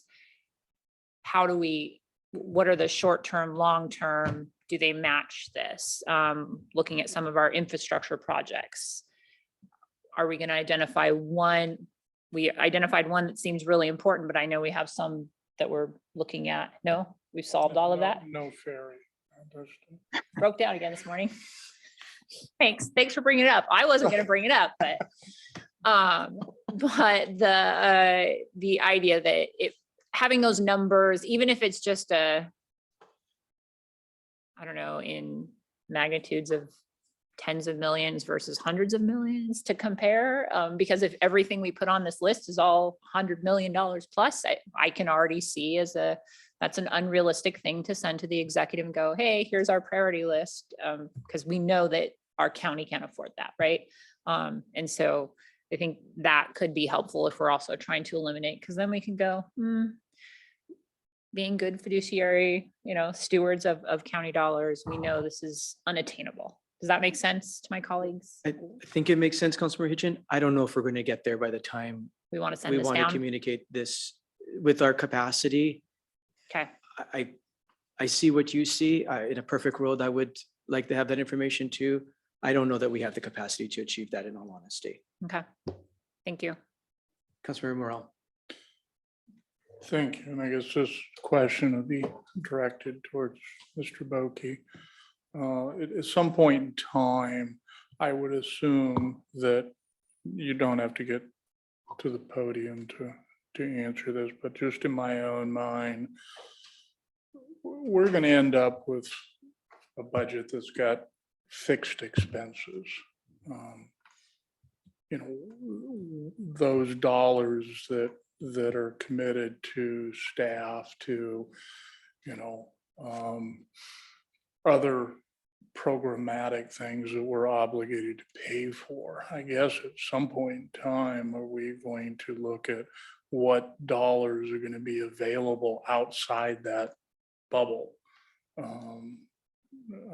it going to be $3 million? Is it going to be $10 million of fluid dollars that we could have some discretion over, other than what is fixed? And I know, and I think I've heard it out there, that the exec has asked for a couple of different types of budgets, one with cuts and one with just ongoing. So is there going to be a point in time, because we can throw as much on the wall as we want, but when it gets down to it, when we're only talking about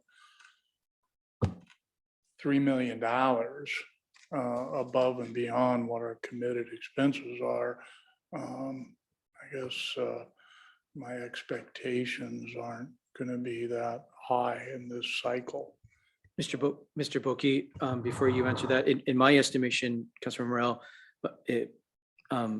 my sense is that happens once we receive the executive's budget on September 19th. Our staff will scrub it for many, many things. That question is a key one. We're scrubbing for what are must-have expenses. It could be, it's a somewhat subjective statement, but must-have expenses. And where are but our staff is very good, as we all know.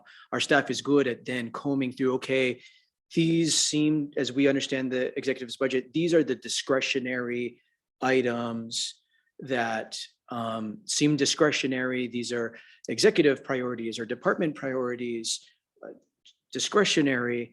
And so appropriators, budget appropriators, council, how's this landing? Do we need to change where the discretionary spending is happening? Mr. Boki, that happens as our staff scrubs it and as we go through intense budget retreats to understand the executive's proposal to council, and as we make our own budget decisions for our biennial budget. Mr. Boki, what would you add? Very quickly, I would say in the general fund, that is correct. The vast majority of the general fund is salary and benefits of the employees. Depending on what number the executive comes up with for FTEs, that number is going to drive the vast majority of the budget. That's not to say that there's not room, a little bit of wiggle room in the general fund, as many council members know. I would note that of those top 3 priorities, that when staff went through this, the first priority, the bike ped one, that can come out of a number of pots. And in that case, all non-general fund. So it's then the prioritization of the executive and then you, when you get the budget, as to what you want for projects. So it, under the CFP or the TIP or whatever the case may be. So there's that can be redirected. Number 2 is general fund.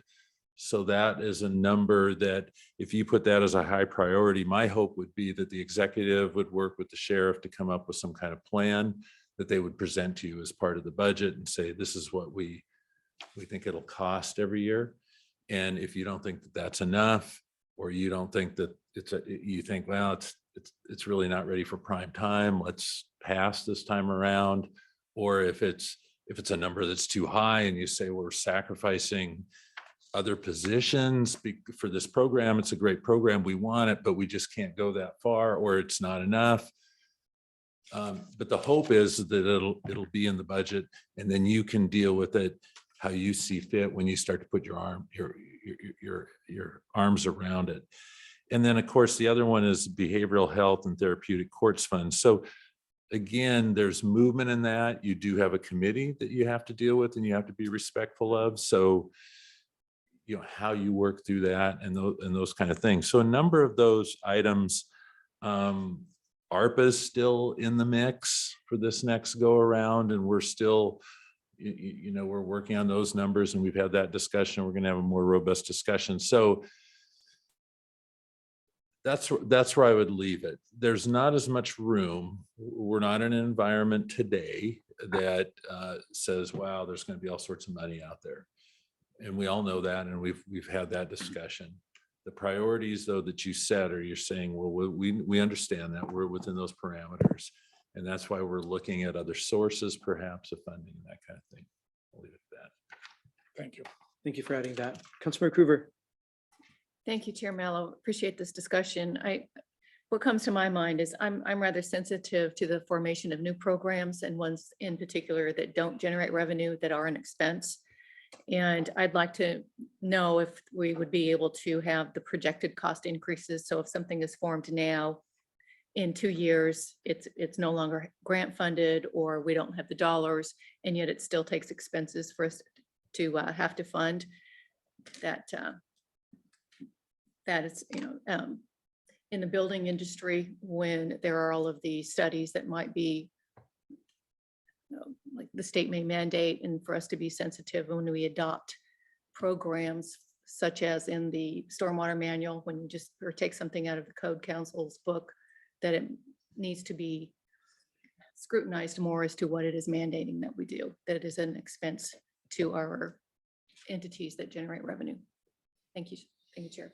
Thank you. I just wanted to note, I know executive staff is listening to this conversation, and I'm certain they're hearing that, at least from your chair, Councilmember Cruver, that's one of the lenses you are using in evaluating newer ongoing spending decisions. Yes. Just want to Yes, note thank you. that. Other thoughts? I want to come back to this notion of where council's at in terms of making some statement about maintaining funding. I wanted to try to close the loop on that. I guess my fear for having a laundry list of, and I don't say that pejoratively, having a list of initiatives to maintain, I guess, I don't see us going through an exercise between now and the end of the month. To Vice Chair Campbell's point, we're not going, I don't see us going through a process to comb through the budget and say, okay, we're going to suggest we're going to cut these things. I don't see us doing that, in all honesty. Again, I think it's the executive's job to make those recommendations to us for what's inefficient, what could be made more efficient, what doesn't need investment anymore in the new biennium, et cetera, et cetera. That's the executive's job to make a first recommendation to us on, in my mind. And I fear that if we tried to generate a maintain list, that list is going to be awfully long. And we may very well leave something off that is important to the council. I get that. That's my fear. And so we could communicate to the executive that our priorities is not saying that what's not on this list is not important, and that we're asking you to slash or even reduce things that are not on this list. We are, and we can figure out a way to communicate that to the executive. That's not what we're saying by expressing our priorities. To make that really, really clear. Thoughts? Or is there a strong desire by everyone to try to capture a long list of things we're going to be maintaining? I suspect it's going to be long. Vice Chair Campbell? Perhaps as the executive goes through the budgeting process, at some point, maybe we have a check-in when he has a list of proposed cuts before finalizing that list and putting it into the written document. Even just a study session of an overview of some of the things that we might see coming with cuts, so that if we are like, okay, not that one, stepping in at that point, so that it's not putting in a written document, we're just going to amend it back in later. My goal is to work in concert to avoid a large amount of amendments, but to rather have that dialogue as we go along. I think that that may be a good way, is just to get a preview of potential cuts and just see if there's something that's just wholly unacceptable. I think that's a very helpful suggestion. Mr. Taylor, Mr. Boki, in this, we envision turning our priorities into a resolution so the council can speak as a body, and identifying our priorities. In there, we can make request that we want to be clear that respectfully request the executive where he's making recommendations for reductions. Completely understanding the budget times we're in, there likely will be. And so we want that enumerated clearly with explanation of why he's recommending those cuts, what the service impacts might be, so that can be very clear, not buried as assumptions in the budget that is not daylighted for council and the public to see, and that we can then evaluate, understand that, and evaluate that alongside the executive to hear the why, to see the why behind any potential service reductions or budget cuts. What would be deemed as a budget cut from one biennium over the previous biennium? I think that's a useful way of proceeding.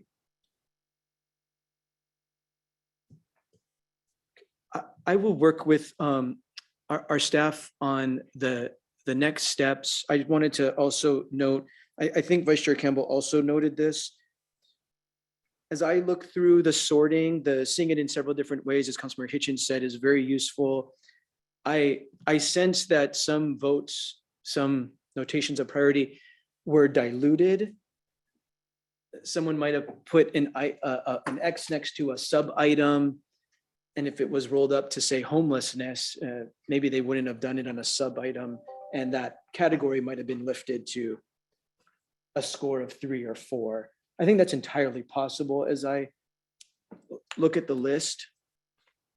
So we might think of, keep that in mind as we collate the final document. Mr. Taylor? Yeah, and I had similar thoughts. That's the staff's attempt at that last sorting, which has the 26 items in it. It's obviously more than the 12 that floated to the top. And so as far as the raw scores go, that was part of the thinking behind it. As we looked at it, it seemed like there were definitely theme areas where, from staff's perspective, we know it's important to the council members. We know it's important to the council. And just because it got a 1, but it was within this larger cluster of items that also got a 1 that were in the same subject matter is an indication of its importance. And so that list of 26 was, I granted it's probably a bit subjective, but it was an attempt. I first cut it trying to recognize that. And so that might be a good way for staff, for council members to look at it, is with that list of 26. The other footnote I would, if I could, that I would put on the list of 26 relative to the budget comments that Mr. Boki just made. 26 is a lot, but when you think of the number of funds that the county has within its budget and the fact that some priorities are only funded by 1 or 2 pots of money that aren't competing with general funds. So for instance, a lot of the park projects, park sales tax, park REIT. So when you're have a couple of priorities dealing with parks, you're really talking about, in my mind, at least, priorities relative to those specific funds. So having, more than 10 may not be a problem if you're talking about 5 different funds, right? You're talking county road fund, REIT, behavioral health tax, housing related services tax, general fund, and the list goes on. So that's just an editorial comment. I think it's a very important one, Mr. Taylor. Thank you for making that. This is an all funds, not general fund. This is an all funds council budget priority. We are responsible for all funds, all $3.1 billion, all funds council priorities statement. So I think it's a very good point for us to keep in mind as we continue to work on this together. Mr. Campbell? I was actually going to make much the same point that Mr. Taylor just made about the color money. One thing I was going to suggest earlier is, what if we could have dollar signs with red, blue, yellow? This is general fund. This is, what is the color of money in this? So that we could see if we're overloading any of our sub funds. We have all this, which we can back that up with general fund if we need to. We can't back up the general fund with the small funds, but if you want to do a whole bunch of stuff in homelessness, there's not enough in that fund. That's where general fund has some discretion. But I also realized that was going to be a huge ask, and why I didn't say it. But I thank you for saying that. Maybe when we're looking at these and thinking about it, it is, a dozen different funds going in a dozen different directions. Some of these are just simply seek more funding, seek outside funding. So it's not much of a budget impact, but we might need to have a match. And so I both want numbers around it and realize how difficult some of that can be, and that some of these are going to be very braided in the way that they come together, and some are going to be very monotone in the way that they get their funding. So, it's a complex, dynamic process. Thank you. Thank you for expressing that. Any other final comments on this? Councilmember Morel. Thank you, Mr. Chair. I assume everything's on the table as far as the funds go, because at some point we also need to discuss what is a reasonable fund balance. I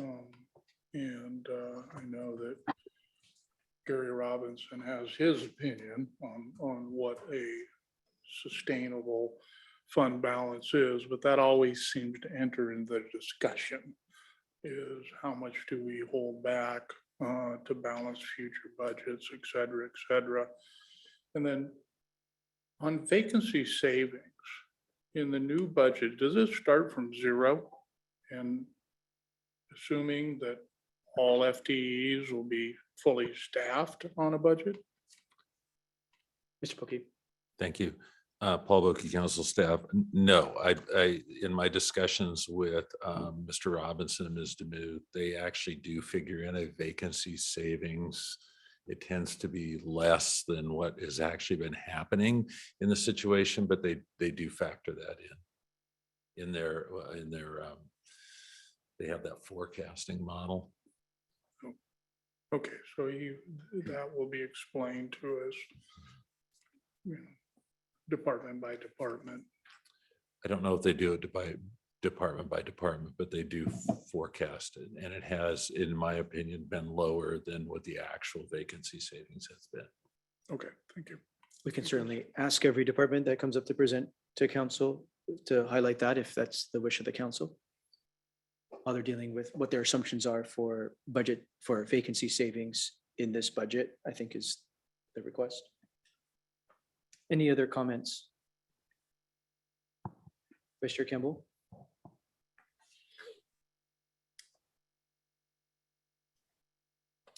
Trying to figure out how to phrase this. And I think part of when we, and maybe this is when we touch in with the executive on potential cuts, is what might be new or expanded revenue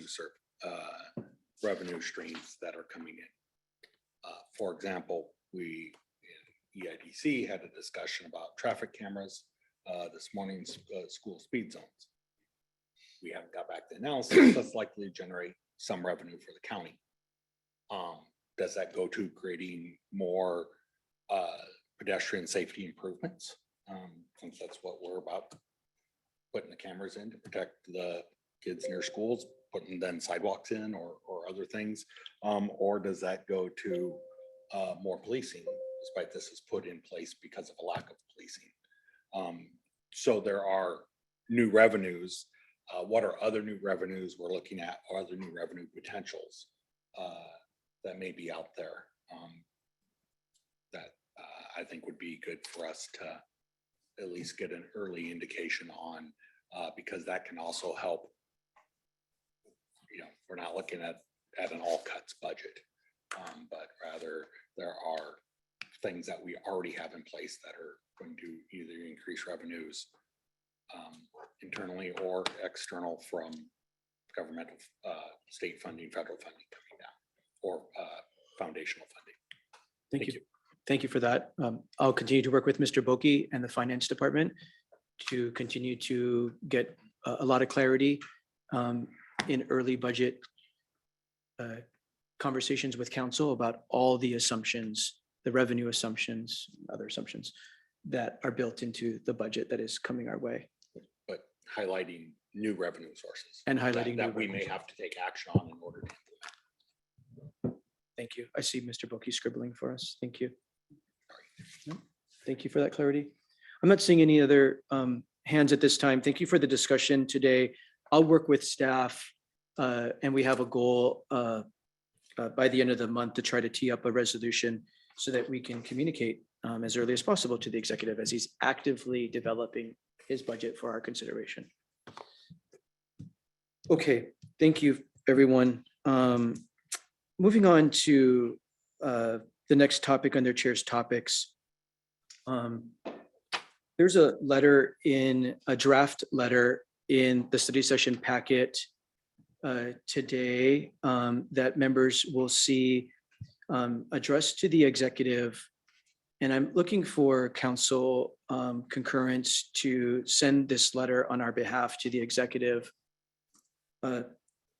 Every member of council and the executive in the Human Services Department has been communicated with by Human Services Coalition and several individual service providers, specifically in the homelessness space, both that lead coordinated entry and provide coordinated entry for Pierce County and other homelessness interventions. So the Tacoma Rescue Mission, other Nativity House, all the different service providers that provide homelessness interventions as contractors for the county.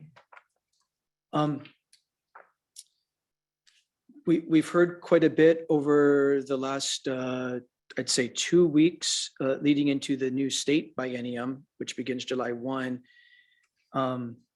We've heard about the strong desire for providers to be part of the solution, for their expertise to be acknowledged. And whether we're in a budget enhancement world like we were with ARPA or a budget reduction world like we might be in now, that providers should be thought of as part of the solution and be at the table to help guide. If you need to reduce the system, how do you go about doing that?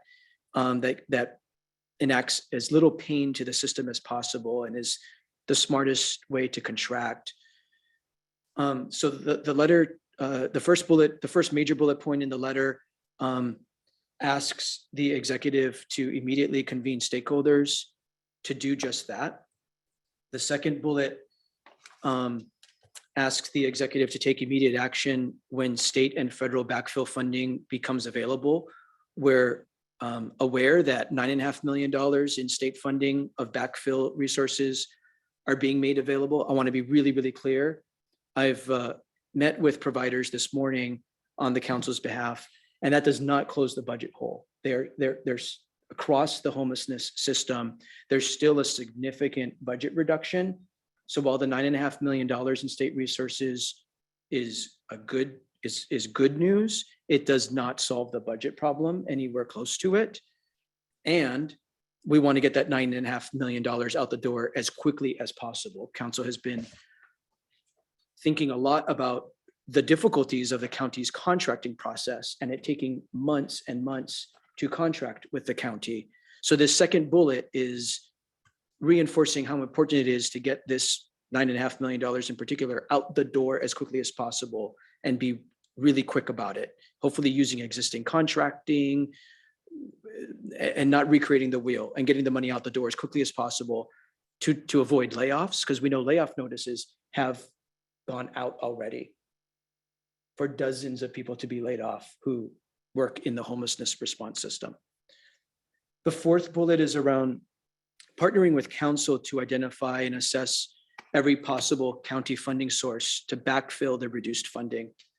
As I just noted, that $9.5 million from the state is good news, but does not solve the problem.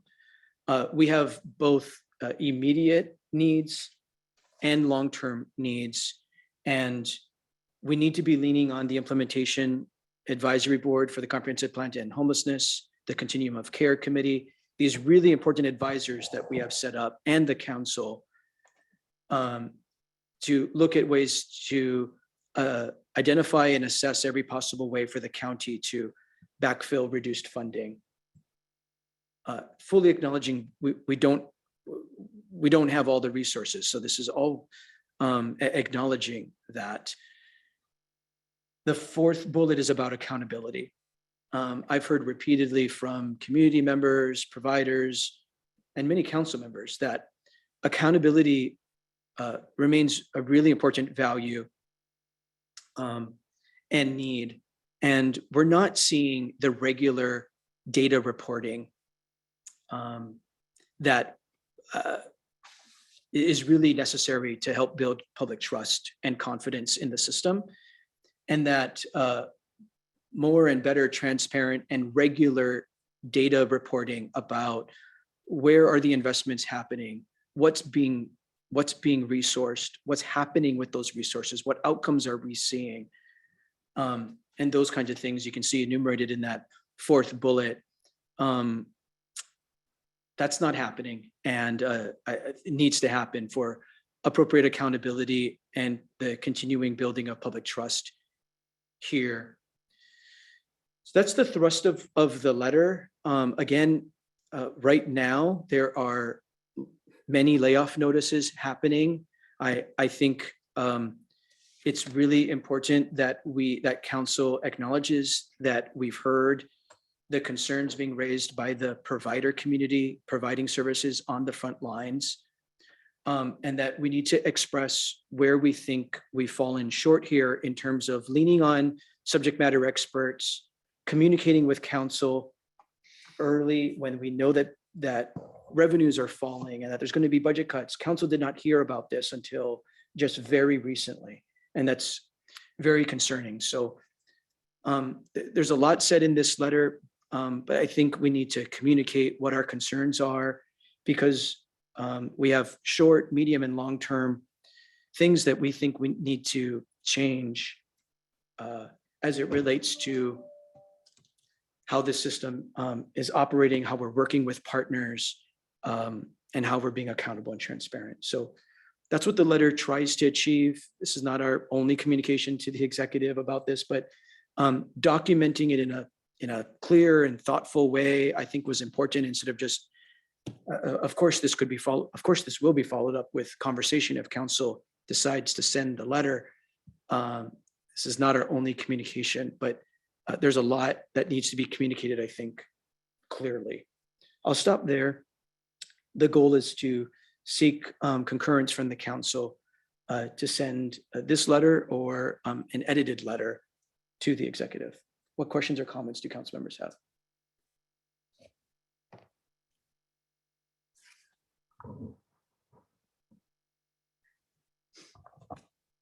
Councilmember Herrera.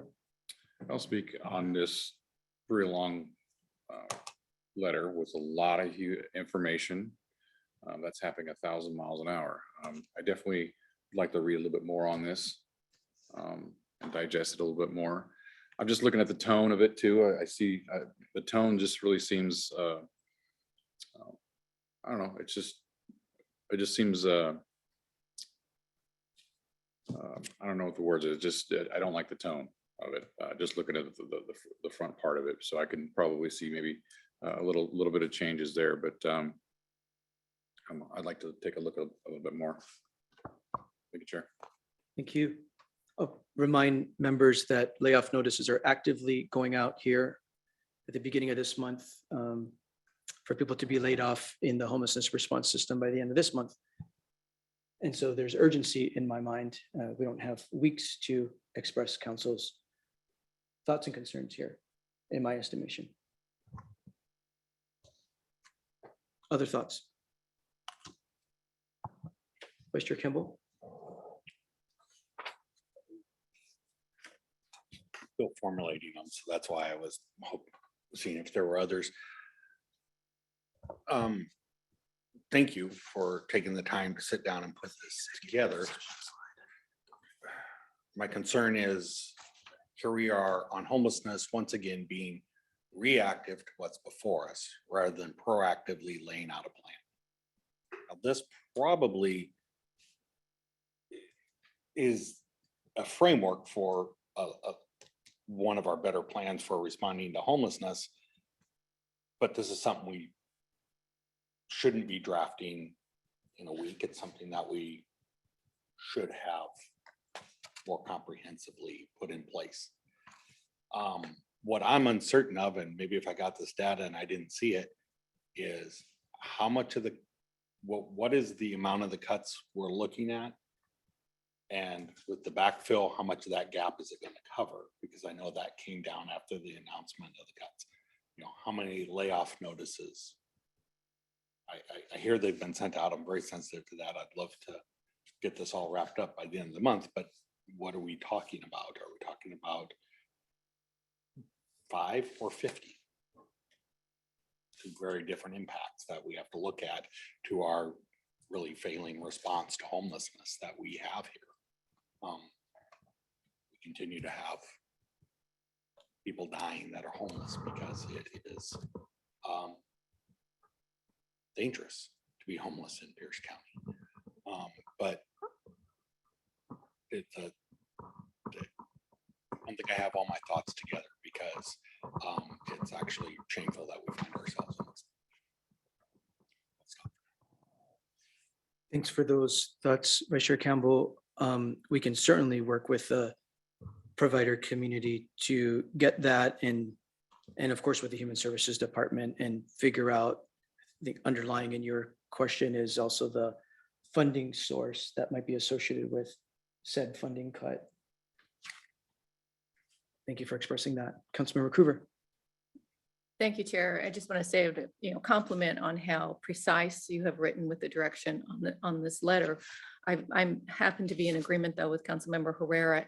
It's a little bit too brash perhaps.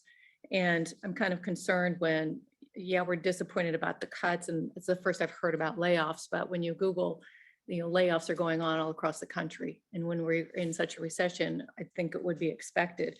I would like to have another week to digest this and have it maybe be not quite so quite, it's to the point, but it's to the point, and I'm sensing a demeanor as Councilmember Herrera did. Thank you, Chair. Thank you. Councilmember Morel. Thank you, Mr. Chair. I haven't really looked through the letter myself, but it may be a situation where you and the exec actually have a face-to-face and discuss your feelings on this or your position on this as you do on a regular basis. Yeah, the council is frustrated, but it was just kind of like, you know, what Council Member Krueger brought up. Once we put programs in place with funds that we're kind of given with no, you know, eventually those funds may change and they may go away, whether it be state grants, whether it be federal grants, whether it be ARPA, whether it be CARES. You know, the homeless coalition has laid out some very, very lofty goals to achieve. And we knew, listening to Garrett Nyland, the amount of dollars that they had projected to need to take care of the homeless crisis was unsustainable for Pierce County unless we implemented a new tax or some kind of other revenue stream. So I'm curious to see how the contract language also was written on these contracts lent, whether there was some caveat that said, you know, if funding does not reoccur, that the contract will be canceled or will end on such and such a date. You know, I know this kind of caught everybody off guard, but sometimes, you know, issues like this do happen when you're talking about revenue sources that aren't stable. So I would like to educate myself a little bit more on it, and I appreciate you bringing it to a forefront. I like the accountability, the transparency. I think was what we all want, is to understand if we put $1 million into a program, what's the outcome of that? And give us the numbers and tell us that the outcome was positive, or maybe it was negative, and you've learned from that. But it's the only way we're going to win support of the community if we can determine a positive outcome in whatever program we put out there, much less the homeless crisis. So I'm willing to take a look at it, but I think if it's something immediate, that maybe you just pick up the phone and make a trip up or down or to the 7th floor and deal with what you're seeing, what you're feeling, what you're hearing.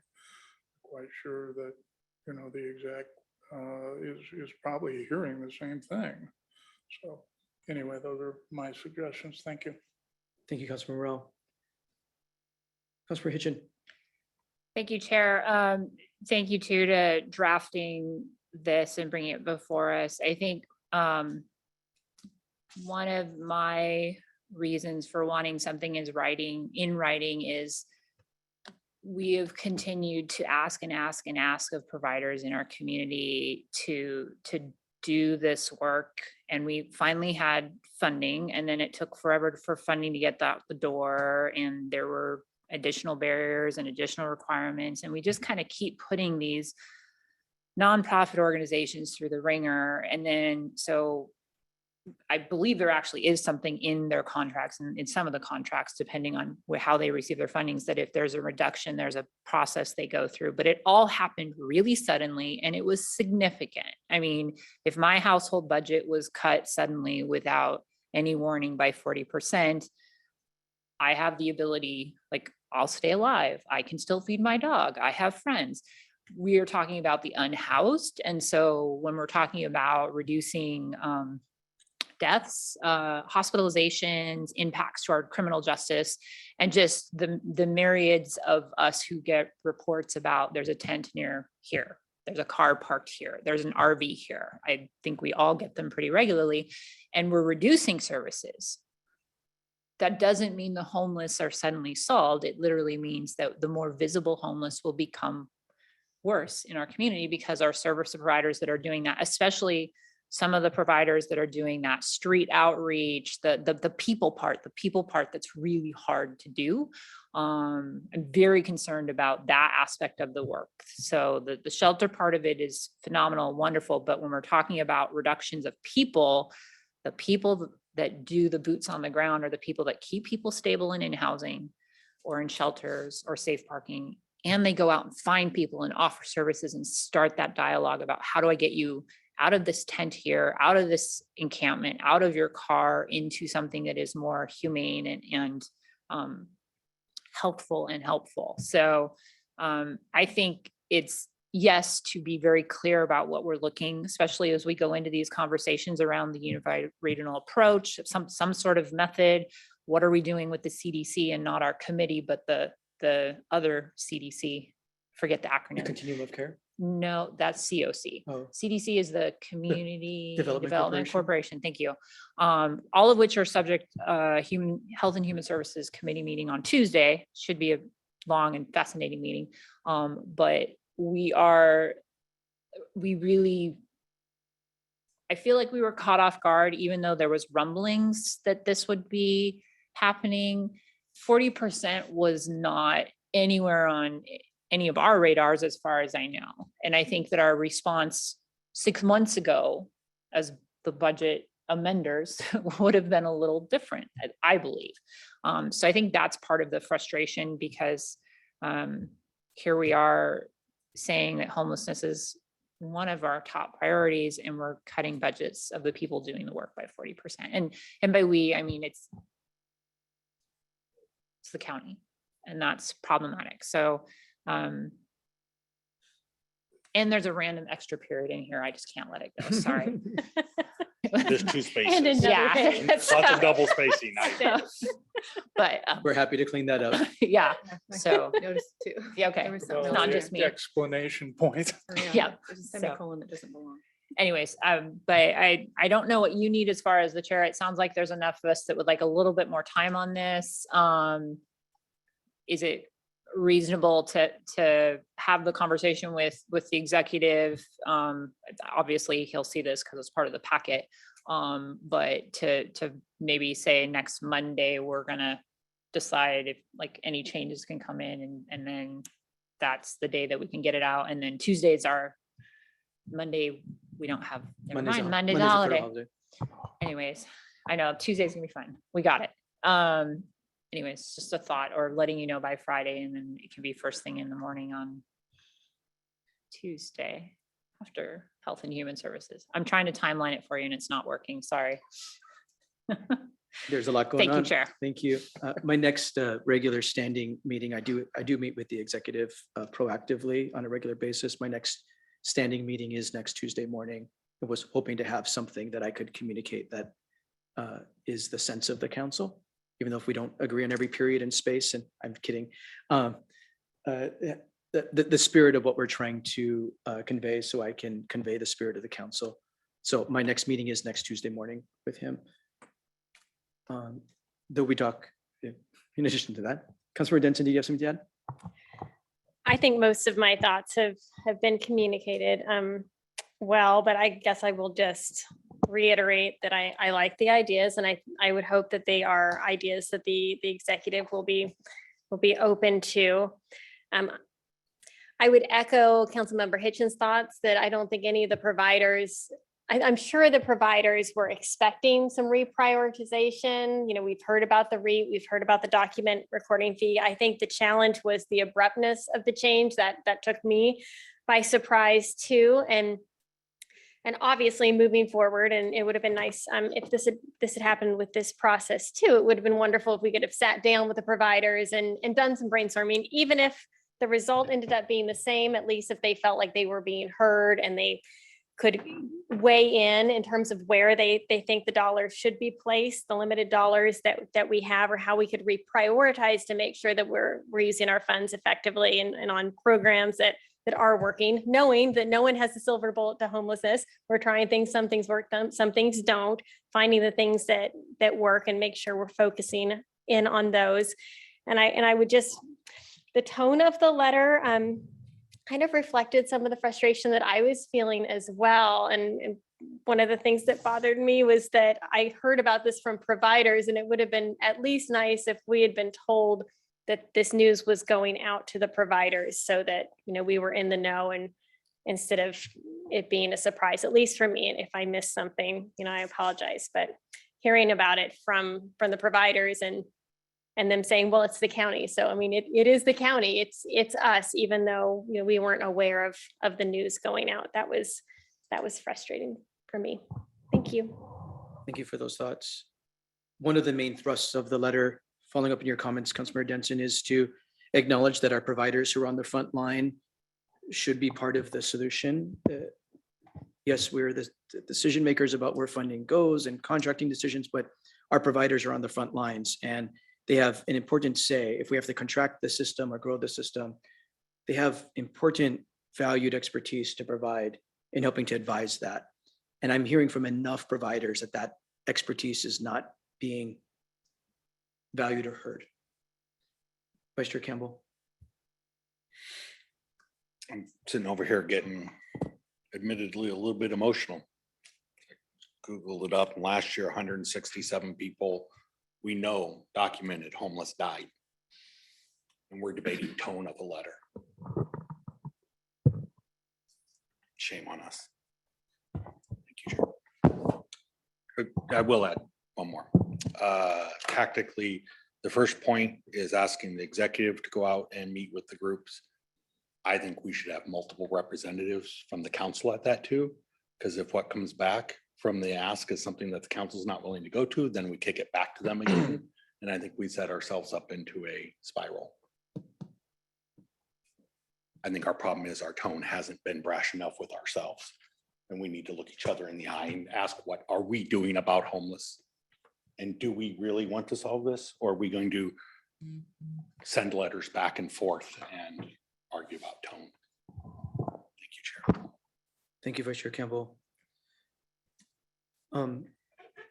This has been helpful. I'll reflect on what we heard through this discussion. Thank you for taking the conversation very seriously. It is incredibly serious. Thank you for the feedback. I will take all of this feedback into advisement about how I approach my next regular check-in with the executive and how we communicate concerns on this front. So thank you for the discussion. Moving on to other business, it is 2:20. We do have an executive session scheduled and we have a 3 p.m. council meeting. So I am going to ask us to do the executive session and acknowledge the hour.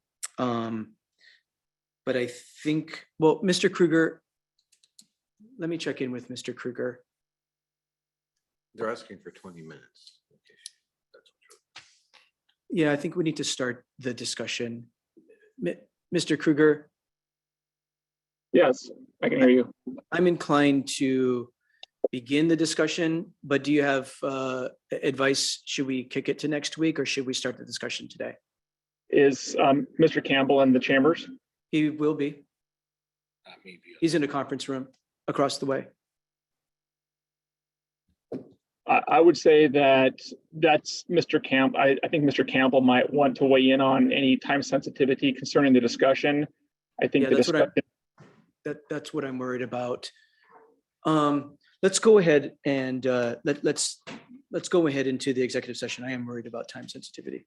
Mr. Cox, can you state the purpose of the executive session? Yes, you have your executive session pursuant to RCW 4230-110-1I. This is an executive session for the purpose of discussing with legal counsel matters of pending or potential litigation to which the county is or may become a party and to which public knowledge of the discussion is likely to result in an adverse legal or financial impact to the county. And as I mentioned before, they're asking for 20 minutes. Thank you. So I'm going to move us into an executive session for that purpose for no more than 25 minutes. So we will be in executive session and return at 2:45. So.